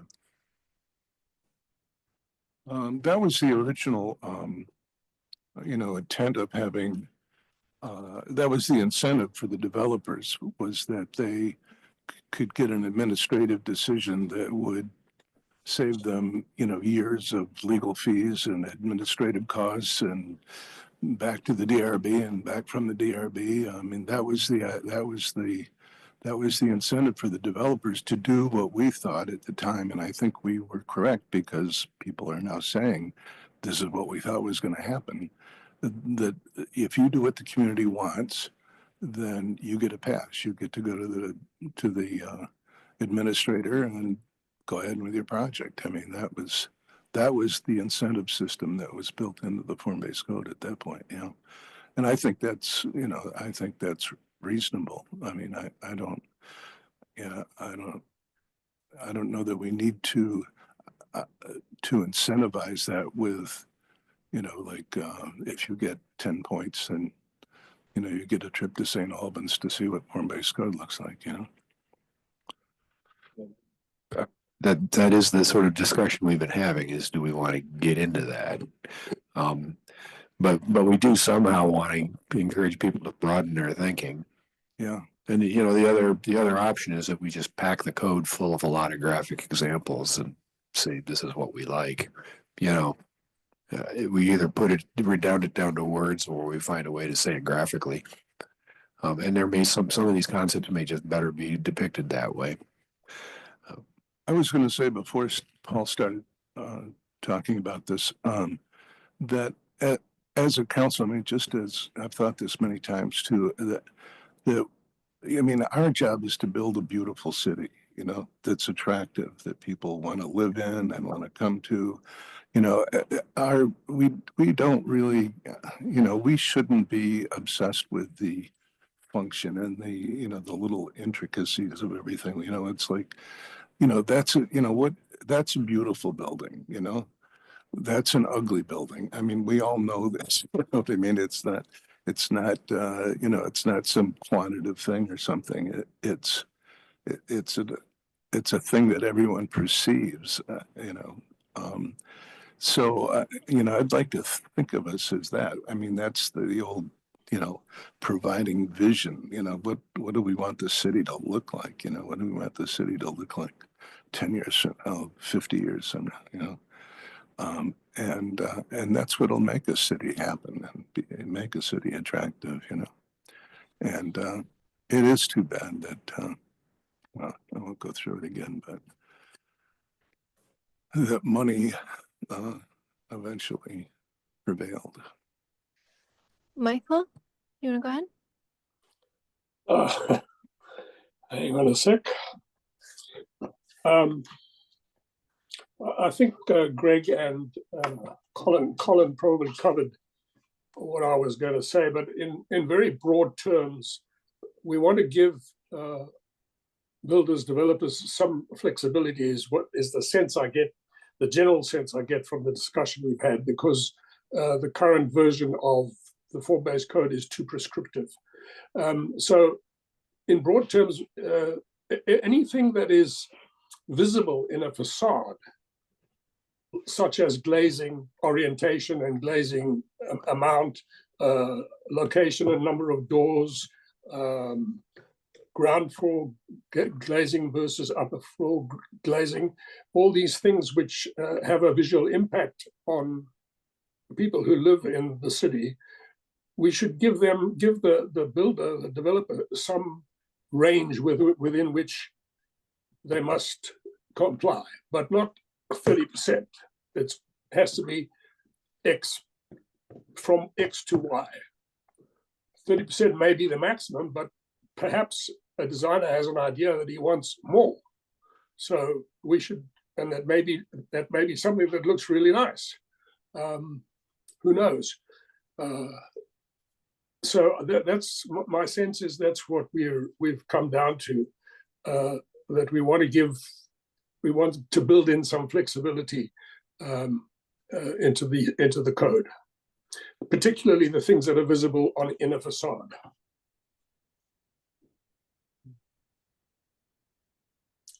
That would be setbacks as well, I suppose. Did have one other thing to comment that hasn't come up, but just saying, I'm wondering if it would be at all too appropriate to include in these discussions is like, we definitely, the thing we're sort of beating our bush a little bit is like, ultimately, yeah, it's like, my understanding is generally like a big old box built of, concrete, whatever is kind of the cheapest thing to build, or, what I'm saying, like, the reason you get boring buildings all the time is because they're cheap. And we're trying to incentivize making more interesting ones and we're trying to like make a code that allows this and make faster administrative review, like various reasons to incentivize this. However, I think there is understanding that complying with all these form-based regulations is going to add a bit of money to the project. I'm not saying it's going to make it infeasible completely, but it will probably add some amount of money just as the nature of, put a coupon on something, costs money to put a coupon on something. And I am wondering if in light of that context, would it at all be appropriate to somehow integrate into, like, we're talking about, oh, you're exceeding something in one category, you can get a pass on some of the other categories of I've heard we've discussed like, oh, if like building excels in one area, then it can get a pass in another area. Would the staff or council or whatever or committee be at all amenable to the idea of making an area that you could excel in be, say, percentage of affordable housing units? That's not form, I'm well aware of it, but I'm more like, I know as a community, we are missing our targets for overall housing. We're missing our targets by affordable housing a bunch more. And I think if we're adding these requirements, maybe adding, what's it called, additional cost these projects. You know, the pessimistic way of looking at it is, oh, that's going to make it even more difficult to make affordable housing. But I guess the optimistic way is if you allow them to waive things, that then incentivizes, oh, hey, if we add a couple more affordable housing units, we can just get out of some stuff. And I'm aware we're sort of then compromising some of the goals of the form-based code with some of the goals with the affordable housing. But I personally think that if that's done well, that might be a worthwhile thing to consider, just because I think it could mesh into these regulations pretty nicely. I'm just pretty concerned looking at the gaps between what we're trying to go over in affordable housing, but we're falling pretty far short there. And I'm wondering if this could be a mechanism to, like, not saying, oh, you can build generic blocks that look completely ugly and awful as long as they're affordable, but just having some kind of wiggle room for that and allowing excelling affordable housing to allow you to get out of certain other regulations. I don't know what other people think about that, but yeah. I think, Colin, I think I understood that you think form-based code is going to add cost to the developer?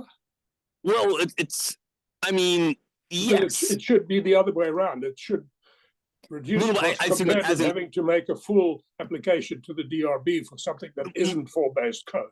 More what I'm trying to say is this. Say we're having something where we're saying like, oh, you need to like have this thing jutting out or build a grand entrance to get points. Those things cost more than not building a grand entrance, than not building something that juts out, than not building a cupola or something. Like we're giving points for features that are adding cost to project. Could affordable housing be like an alternate way of complying with some of those things? That's more I'm trying to say. No, not saying the form-based code itself adds cost to project. It's more to say that some of the regulations within it, like if we wanted the cheapest possible housing, we would say form-based code. Literally do anything you want, we'll stamp it, rubber stamp with the ministry review. That's cheap.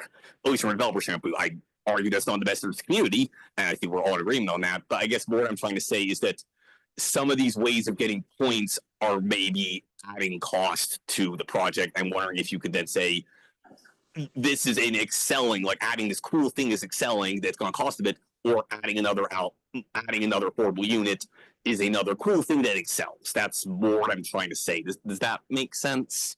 So you're just adding, but I'm worried that you would be adding complexity and conflating these two things, affordable housing and form-based code, would add a lot of complexity, even if you could make it work. So I wonder if, Colin, you maybe don't have some of the content. So the current code does require all of these things. And what we're saying is that we are, with Greg's help, trying to figure out if a developer has different options that they can choose to, maybe they can choose something that on their end actually maybe is a little cheaper to implement than the very specific things that are already in our code. So we're actually not adding things to our code right now. We're thinking about how we can maybe make some adjustments to the things that are already in there to add some flexibility. And then I think Paul also had an idea of like, if we are having kind of a point-based system and we have some things that are like extra good, could we then have the developer get an extra floor or something because they did this extra good thing? So in that case, maybe it would even be helping something like affordable housing, because you're maybe putting a cupola on extra, but you're getting an extra. I'm maybe made him first. I'm aware of that context. I guess I'm more saying, if we're going in and overhauling all these form-based codes, can we use this as a way to help strengthen a developer's ability to build? More to say, yes, I don't think these changes are going to make things worse for affordable housing, maybe they will help it a little bit. But I'm wondering, can we help it even more and really like explicitly use these as a mechanism for encouraging affordable housing? Is what I'm trying to say. Not trying to say that these regulations will make things worse. That like, and I agree, maybe it's a little better, but like, can we make it a lot better? That's more what I'm trying to say here. Yeah. Don't the regulations already encourage that though? A bit. For affordable housing. I mean, they already require them to do a certain amount, and I believe they get a bonus if they do above it. Yeah. Yes, but I guess my question is, if we're still falling really far short of our housings, could we bump that a little bit? Like, I mean, in particular, we're talking about density bonuses. I mean, we're upselling quite a bit. Like, I'm sort of wondering how much density bonuses are going to. You're looking to increase the bonus for adding more affordable units. Is that essentially? Yes, that's what I'm trying to do. Yeah. And partly our affordable housing requirements are actually really quite new. So only our very, very newest buildings have had to do them yet. So like any of these new buildings would be kind of starting to meet the goal in a way that a building maybe 5 or 10 years ago didn't have to do at all. No, so we do have that piece. That's commendable. No, that's nice to hear. I guess I'm, you know, like we're slowly moving the needle, and I'm wondering if this is a way to keep moving the needle, because I feel like it could mesh well into this system that we're coming up with. Is more I'm trying to say. Not to say we're doing poorly at the moment, but I am just concerned by that gap in how much farther behind our affordable housing units, and like the fact that gap is so big, and that is a big stated goal in our city plan. I guess I feel like trying to bring that gap up feels like a priority we should be considering. But yeah, I'm aware that I'm sort of bringing something that's really formulated into this. I'm aware of that. Greg and then Paul. Well, I think you have raised a valid question, which is, does form-based code add to the cost burdens of creating housing in general? There was a long time where everything we designed got built. In the last few years since COVID, basically, there have been projects that have stalled, and a lot of that has been driven by inflation in material prices and dramatic changes in interest rates. Those were the factors. As far as form-based code having an impact on that, some of the solutions we're talking about are completely revenue neutral. They're more compositional. Some of the things are cost additive, like material upgrades. If we structure a system where people are choosing from amongst the various menu options, not every applicant may be able to take advantage of some of the more cost impactful solutions, but we should make sure we derive a system that you can wind your way through it successfully. I happen to think smaller buildings need less energy, design-wise. In a system like this, if some of the people on the backside of San Remo Drive wanted to do 3-story buildings on a slab on grade with a surface parking lot, they could make very affordable housing. They might not necessarily have to use very expensive materials to make that building look good in the traditional New England style. The pure white clapboard building with, white double hung windows could be beautiful if it's done right. It doesn't have to be more expensive. But there's no doubt that some of the choices we would put on the menu will be more expensive, special paving, those sorts of things. But I would point out that buildings at this scale, when we're talking about 60, 70, 100 units under one roof, the ratio between occupied space and the outside surfaces is pretty favorable. And these are big, expensive buildings, and they are very prominent. I think it's reasonable to say the bigger you are, the more energy we think you should put into your design. I don't know how we get there, but I think that speaks to your point. Good design doesn't have to cost any more than bad design. Cheap materials are cheap materials, but somebody skillful with the layout should be able to derive something they can build for a budget. But we want the opportunity for some people to do the exceptional thing. I can tell you when we did 1185 Shelburne Road, that was Joe Larkin's intention, was to sort of plant a flag saying something special is going to happen here. We'll see if the rest of that unfolds over time, but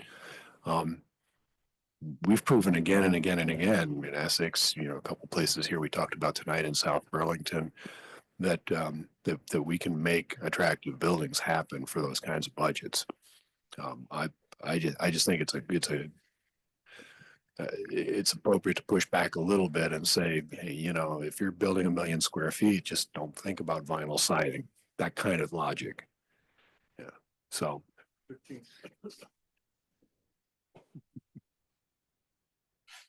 Paul? So if you were referring to we are failing, we as a city are not failing. Okay. We built 40% of the affordable housing in Chittenden County. No, yeah, we may use the word "we" wrong there, but I guess my point is, our goal is to build, X number of affordable housing. That is our goal, or sorry, that is the goal of the city. Is our intention to see is we want to have this many units of affordable housing built by 2030, and yes, I'm aware that the city itself is doing the best, is trying as best as can to do that. And I guess I am more trying to say that if the city or the developers of the city, whoever's doing it, the point being is, if it doesn't look like the goal is being met, I want to be able to say we're doing everything we can to ensure that goal is met, even though it's not fully in our control. But the parts in our control are the ways that we can nudge the market towards providing what our city plan wants.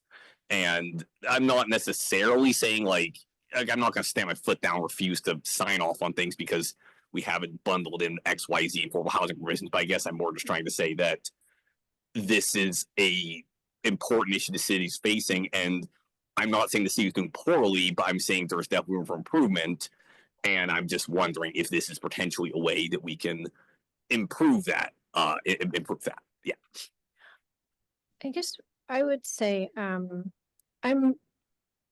think the whole system of form-based code and the removal of density, and there's a lot of things that kind of inherent to the system help provide housing. And I'm not hearing from, at least my interpretation of what Greg said, is that the things that create a aesthetically pleasing facade aren't cost prohibitive to housing or affordable housing. I'm sorry. Things like good composition are inherently, whatever budget I was given over the course of my career, we found a way to make something of it. And I think there are still plenty of people who are building apace in the county. I wouldn't link housing affordability solutions to the form-based code for the simple reason that I don't think the city's yet done kind of calibrating that part of the ordinance either. And I think tying them together might make future flexibility on that score harder to achieve.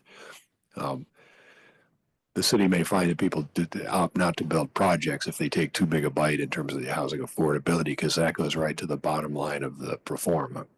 But yeah, I think there's enough budget in a big building budget to buy a few nice materials and do a few nice things on the outside of the building. After all, it speaks right to the rentability of the space to have some curb appeal. It's in their interest to do it. We just have to find a way to guide them there. That's really helpful. I think there's two themes that I heard in that last part of the discussion that I think are valuable. One is, being mindful of quality of design while not having the effect of dampening the actual activity of seeing city center being built. And so making sure we're being thoughtful about that. And I think, Colin, how we tackle inviting a greater proportion and a greater amount of affordable housing. We know that this is we are collectively, Chittenden County, the state, the country, in a housing crisis. Looking at some of, whether it's in this tool or it's broadly continuing to look at ways that we can ramp that up. For example, I think one of the interesting state tools the last few years was, prior to this full Act 250 reform that took place, there was if you built X percentage affordable housing in downtown areas, you didn't have to go through Act 250. That was a substantial incentive for the development community to do a higher proportion of affordable housing. How do we continue to look at that, whether it's through impact fees and reductions in that area and/or other incentives to support that? So, that's really good feedback. I guess just to touch back on something you had asked about feedback for, certainly I think we all agree that we'd like to increase the options that developers have within a structured frame. I guess personally, I don't know how you guys feel. I don't know if I'm comfortable dumping that on the DRB at this point. I guess I'd want to see more of what the background would look like before I would be comfortable saying, yeah, go do that. I don't know how you guys feel about that, but I know you'd ask specifically for feedback on that. I'm not sure that I'm at this point to say, yeah, let's throw it on the DRB. I think that's premature at this point based on the information we've been given. But I certainly, Colin, I understand it sounds like you would like to add affordable housing to the options to sort of be able to take away from other stuff. But I think there's a general agreement that that's kind of what we would like to, not the affordable housing part, but we would like to see more options. Yeah, no, and I definitely want more options, and yeah, I mean, I'm not like I get this very complex issue, and like you may not agree with me on this one. I guess at the very least, though, I am definitely would like to see. At the very least, I want to make sure that we're considering to make sure there are ways of complying with this code that are fairly inexpensive, essentially. Maybe that's but that way. And I do hear you saying that like some degree is, it's not that much of an ask. I totally get, like, I'm not saying it's gonna be zero, but just, just keeping in the back of our heads, I guess is more what I'm just trying to say. Just keep it in mind. But yeah. But I don't need to, I'm not gonna try to die on this hill or anything right now. Ryan, in the audience, yeah. And those online, you can't see him, but Ryan is at podium right now and he'll be speaking. Yeah, Ryan Doyle. I live in the shadow of the form-based code district right now. 14 years ago, I was working on the form-based code in St. Albans City, and was serving on the design advisory committee. It's different in a place like St. Albans that has good bones. So if you have one ugly building go in, but if it matches, the street setback and kind of the massing, it's not going to detract the same way as when you have row after row of, Soviet revival buildings that look bad. And I'll be less, 310 Market Street is an abomination. Like, that's really ugly. Greg said all the buildings have something redeeming about them. I don't really see it. The nicest buildings so far are the furthest from Market Street, at either end of Garden Street, right? And you can see how there's more detail in the brickwork on the building on Garden Street that's closest to City Market. And the subtlety of the brick makes a big difference. If you look at 310 Market Street, the brick looks terrible. The brick makes it look like it's part of the projects, even though there's all sorts of other stuff breaking up. If you look at Greg's building on Shelburne Road, there aren't too many detailed brick features, and yet it still looks a lot better. And that probably comes down to the choices he made about the brick and the mortar specifically. And that might have been more cost expensive. I don't know, how much of that detail he can provide you with. But, if you look at a skating or gymnastics routine, they know what your routine is going to be. You can put in certain moves and they're worth so many points based on their difficulty and how they look. And the risk is that if you don't perform it well, you don't get those points. If you fall on that triple axel, it's kind of a wash. And so whatever you do going forward, I want to make sure that there's an awareness that if points are given to things that are executed poorly, but check off, I I really want you guys to try to proof it against that. LEED was brought up. Actually, Marty and I were just talking about the showers. You can get LEED points for having a shower in there, so you can bike to work. But if you have the bike parking at one end of the building and the shower in the basement at the other end of the building, it loses its effectiveness.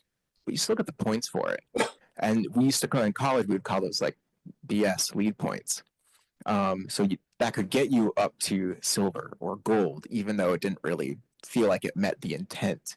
And so, if you call a cupola or a grand entryway, you equate it to like a triple Lutz or something in skating. If they just do a bad job at it, does it really have the same effect?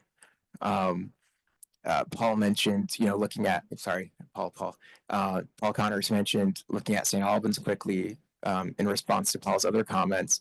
And if you read the 10-page email I sent you, there's pictures in it. So it's not 10 pages typed, but you'll see as I break down that building above Twigs, where the staircase is right behind the facade, you can tell.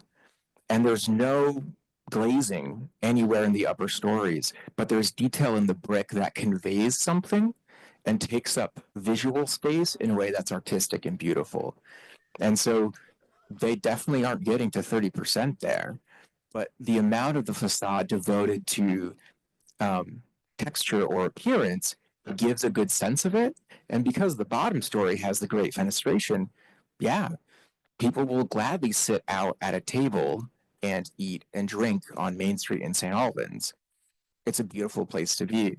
So making sure that these things don't just end up as like a point bucket is just something to keep in mind. I think my hunch is that what we have now is something that gets us to checking these off, and then we end up with 310 Market Street and everyone is upset, rightly so. But just because we make things more flexible, does it actually mean that we can't end up with another 310 Market Street?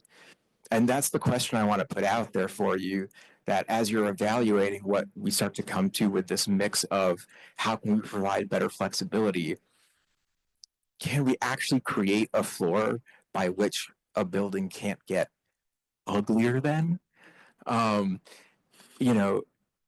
It's I'm sure there's a lot of nuance to it, and that's why it's probably hard to work into a regulation. And probably on side conversations, Nick, please ask him why his brick looks nice and the brick at 310 does not. Because I want that kind of a breakdown to like work its way in here. Sorry, I really don't want to speak like it's a 10-page email. The other little things I just want to bring up early in the process is that if you, that same building on Garden Street that's closest to Dorset or closest to the grocery stores, you can see it from San Remo Drive. And you can see where the facade of it dies away. So if you're on San Remo Drive or in a new development that will be taller on San Remo Drive, or if you're walking across the future boardwalk to the city center park, you are going to see the facade of that building, which is better than the other facades nearby, disappear into a very plain, faceless building. And so when we talk about you were talking about hardscapes, but I wouldn't consider the boardwalk to be much of a hardscape. Like, it ends up pretty distant, but there's still a view shed there with which the building is going to interact with a park. And so the park space will look at a parking lot and then the butt end of a building, the way things are currently defined. And so as you start to look at that difference of hardscape, please also be aware of some extent to which there will be some softscape and other places by which the public will interact with the building from. And certainly if you go to the parking garage in St. Albans and you look at the backs of the buildings, they're not attractive, by any means. But you're also not looking at them from across the water or across from a boardwalk or bridge. And something about that makes me think I would want that faces south at least, the end bit that faces south. I would at least want that whole end to just look better and look like it's, approaching the neighborhood. I think there's something about the way our codes are written now that are really focused on how buildings look from the driver's seat rather than from the lived experience of people living in and around those buildings. Even right now, it says that, whatever gets redeveloped at the top of Dorset Street needs to really front and face and welcome people into South Burlington from the interstate.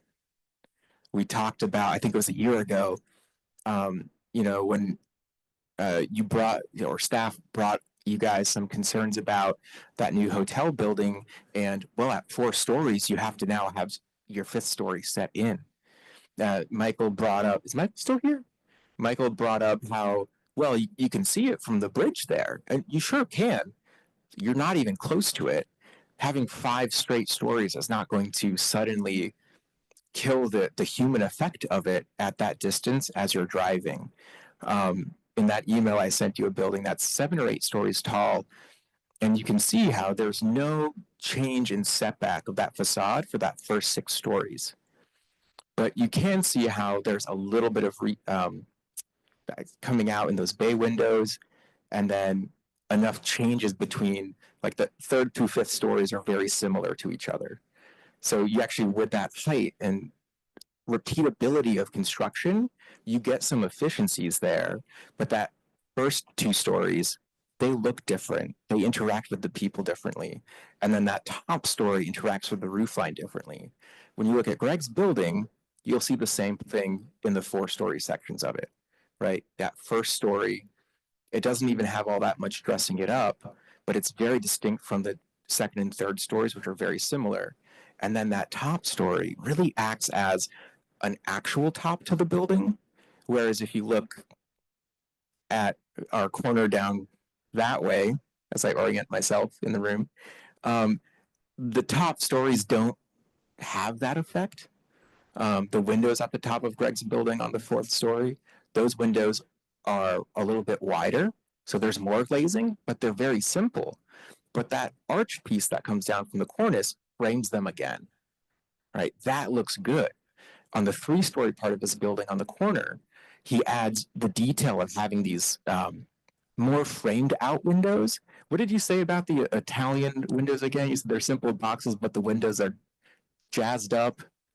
Yeah. And so you'll see some of that if you look at those old buildings in Vermont. You'll notice how that space that dresses up the sides of the windows has a big impact. That very corner section of Greg's building has that feature too. And so I think I like this system going with the flexibility towards the, trying to give and take and be a little bit more at play. I think that's good. I also think there needs to be some of that dialing in of what, like, good appearance is, and distilling some of that out into it so that we don't get a total, like, a more flexible floor for what we could end up with in the end too. So just try to think about how those things can be pulled in and how we can extrapolate good design and scale of those floors. The last thing in response to Colin's concern about affordability, yeah, if we can only build 4-story buildings right now, that's bad. If we can repeat the same kind of habitable flooring, 5, 6, 7 stories, that efficiency for the builder is really good. And so honestly, I think just getting rid of our really strict height limit would be really big towards us helping to get more affordable units, or even just generally less high price units. And I agree with what Greg says about when you have a big building, putting that energy into the facade and making it look good is way more economical. And it also helps with that large massing too. So if you can make that taller building, even if the 3rd through 7th story look pretty similar, when you crown it up with that 8th, 9th story, it does still look really good. And I don't know, maybe ChatGPT can make you some images like that. But I just wanted to close up those thoughts instead of sending you another really long email. Thanks, guys.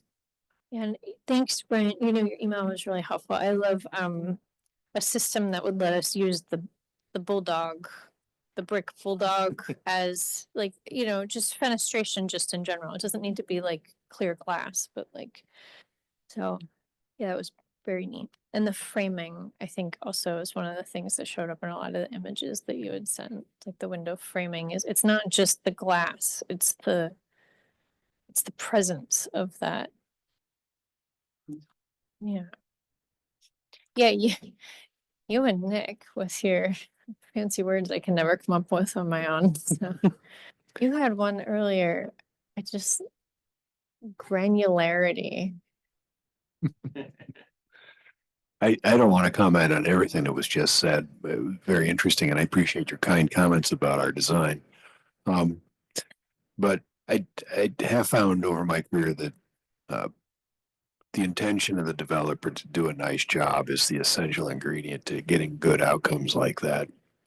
I feel deeply what he's saying about, you know, we put the code out there, but what happens when it's executed badly? And I don't like to point to any examples, but there's a new building across from the fairgrounds in Essex Junction that's kind of particularly vile. And it's because it relies entirely on just changes in colors of surface materials. It doesn't make any attempt to change in plane or anything. And it looks like the box the building came in, honestly. That's hard to regulate. But I do think for those people who want to do a good job, putting your vision out there and making a kind of clear statement of this is us, this is what we want to be, I think gives them the confidence to make large investments because they know there's some energy happening and think this is going somewhere. You know, I think more housing will bring the housing prices down regardless of whether it's restricted. I think just more housing produced eventually will solve the problem, but we got a long way to go to get there. As to the question of brick, I think we always made a choice to use molded brick because it had a more traditional old school kind of feel, and it's a lot easier to lay in large quantity because you can make little mistakes and they can adjust as they go. The hard machine cut bricks they used on the building you were talking about, you know, they're very unforgiving for the mason, and they don't necessarily reflect movement well over time. But the other thing I wanted to point out about bricks is that for a given square foot of wall surface, brick is a brick is a brick. You can do all kinds of projecting string courses and trim courses and window frames, and it really, in my experience, never really bothered the masons. They liked an opportunity to show off, and it was the same number of bricks. So there were some things that are hard to lay, but in general, I think brick is one of those materials where you can be freely expressive and it really doesn't cost you that much extra. If you've gotten over the hump of buying brick in the first place, it's great for doing a lot of what we've talked about tonight.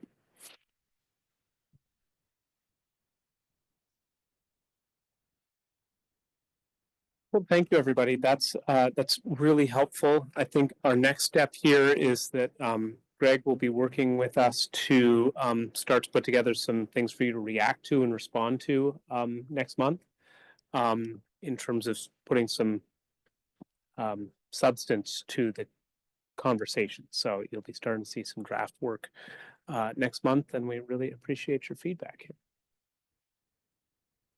I want to thank you all for your time this evening too.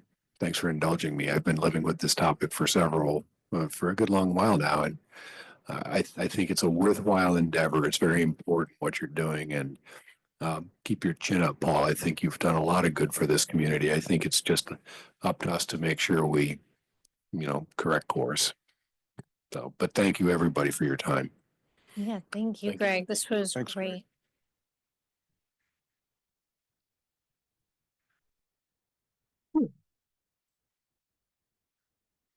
So there's a lot on the agenda. There's a lot on the agenda. So, part of why there's a lot on the agenda is that you've got your, you're not obviously meeting on the 24th. And so we wanted to get you some materials that you won't necessarily spend a lot of time with on our annual December tradition of stuff to chew on, as we did last year. So we weren't really planning to have a lot of discussion around the streets other than to introduce to you, as Greg was identifying, both the street types, which is something that you had brought up months ago as a commission, and starting to, identify what are the characteristics of a pedestrian focused street that could be a street on which buildings can sit, because that's not an option today, as well as the completing a project that was started just actually before the pandemic of updating the location of the planned streets in the city. So what is in the city center form-based code was came out of the form-based code committee as a intentionally, I think, as a first crack and a bit of a placeholder. We worked with VHB to then take that work, meet with property owners, meet with developers, look at developable blocks throughout. And so now is sort of moving to that next stage of minor adjustments to those street locations, and at the same time tackling an issue that we've seen starting to come up, which is in several instances we have buildings that face onto three streets, and the requirement is 80% build out on all three sides and doors on all three sides, and functionally that makes it really almost impossible to build those sites. And so as we look to these more complex sites, having a hierarchy of streets, both in terms of their design, but maybe in some ways equally importantly, but in a different way, their function. And so some connections might just be a alley / driveway connection because it's important to have vehicular access but behind somewhere, but that doesn't mean anything about the buildings. Or there may be a hierarchy of streets that if you have built out, say, all along your frontage along Market Street and Dorset Street, and then you choose to put an interior block, that you don't have to meet your 80% on the interior block because you've already met the key element of the city. So if you want to put another smaller building in there to create more variety, then you're not then you can do that without the responsibility of then figuring out how to put 5 more buildings along there, because the effect that we've seen is one large building gets built instead of breaking it up. So that's kind of what we wanted to introduce to you. I don't know that we need to spend much more time with it other than to say there were 2 very specific items we put into this week's packet. One is about a planned roadway where Executive Drive is, just next to JC Park. This has been on our to-do list for a while, and there's some movement in the area about a possible investment in that area. And so the 2018 VHB study and the property owners and are interested in relocating the planned road from being in Executive Drive to being immediately south of JC Park, which would make for a more developable block. Excuse me. Make for a more developable block. So moving the blue line here that was just drawn because that's where Executive Drive was, to being a nice framing of the actual park, so that you have a nice delineation between park and development, and making this a more viable development block. Why was the what was the rationale originally behind having the what we're down here? Because it's a no-brainer when you point to be this way. Because Executive Drive is, do you see this sort of like this little Kind of like a driveway. this little box? Do you see the black line there? That's a that is a private street, and so at the time, without having had too much focus in this area yet, the line was just, well, let's take the street that exists and extend it out. That's as far as the thinking went. There just wasn't enough time to think in depth about how could we take full use of the block. Gotcha. I mean, close to the building even. Right. Yeah. Right. So this is one that we would love to get your feedback on, whether you agree that moving the planned street to being up here, which creates a normal block length down to White Street over here, would be something that you'd be comfortable with us beginning to advance. I'm seeing a lot of head nods, so. Yeah, because this is the alignment that was recommended in 2018 That's right. Yeah. study. So Yeah. it's adopting one of our study outcomes. And this is something, because it's the official map, we would certainly be communicating with all the property owners as well about this. And then the second one is a little bit more conceptual. You saw this several months ago about how to, and Greg alluded to it tonight, how to create more development potential within the east end of Market Street. Just a reminder to you that one of the challenges in the form-based code is that they could build this today. It doesn't have to be on the official map, but under the form-based code, if they want to front a building on it, the street must be connected at both ends, which is a big obstacle because no one property owner owns all of this. The way that can be solved is if the road is on the official map, then then they don't have to build all of it. They just have to build their segment on their property. So it opens up a new opportunity because the city has knowledge that if somebody builds, let's say, just this first little segment, we know that it will continue eventually. Because there's a plan for it. The form of the street we've not gotten to. This is more just a alignment, and the form-based code allows for it to physically move within this area. The key points are the driveway that's been laid out here and Bruce Street over here. The rest of it can be adjusted by through the development review process. So for these two that were kind of like the very shortest term, do you want us to do some kind of vote on this tonight for you to like write it up, or just some general? I think if there was a straw poll that these are things that are supported, then we might move these forward sooner than some of the others because there's some opportunities to provide some clarity to the private sector. Okay, so I guess just as a informal straw poll, who would be interested in seeing staff kind of develop these a little further for us? I would. Just what? What are you saying? Are we interested in just having more information for a future meeting on these two? We've discussed both of them. Yes, so yes, please. Okay. move forward. And that was just a yeah, yes? yeah. Okay. Okay, good. And then this is just sort of, as we just talked about, what the next things that you'll be seeing. So please feel free to chew on this. We'll be bringing probably a map to you in the next month as well. I think that's all, given the time. Right, on this item, yeah. Did you have something you really wanted to get into on this one? Very quick comment, I guess. This is just when I ever see trying to make cool new new road type tiers. Would these potentially new road tiers be like E911, like first responder routes?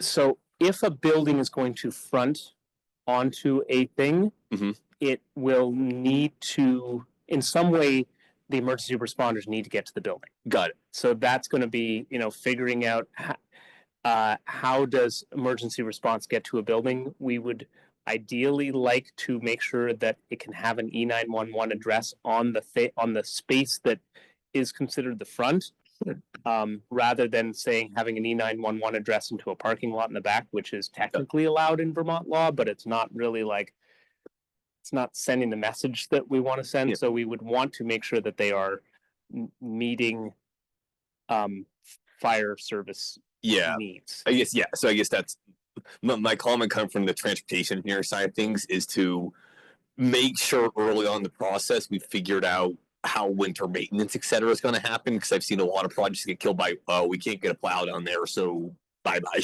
Right. So that's my comment. One area that you just briefly to the drawings that Greg had brought up earlier, that you might want to check out while you're either Google searching or just sort of driving around, is Champlain College has something that's very similar to what Greg was showing, accessed off Maple Street in Burlington. It's a 14, maybe 20 feet wide, accessible by vehicles, but very much intended for pedestrians. And it serves to it's the front of several of the buildings in there. So Yeah, there's actually one farther down on Maple Street as well that perpendicular. Oh, yeah. There's several throughout that campus, and Really, So take a look. Cool. Thanks. So next is the UPWP approvals. We had a pretty extensive discussion on this last time, and I think the goal would be to move this forward to city council so they can continue to move it along. Do we need a motion? We do.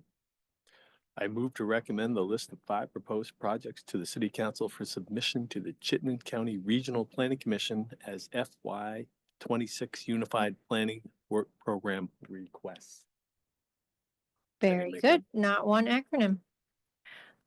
Do we have I'll second that.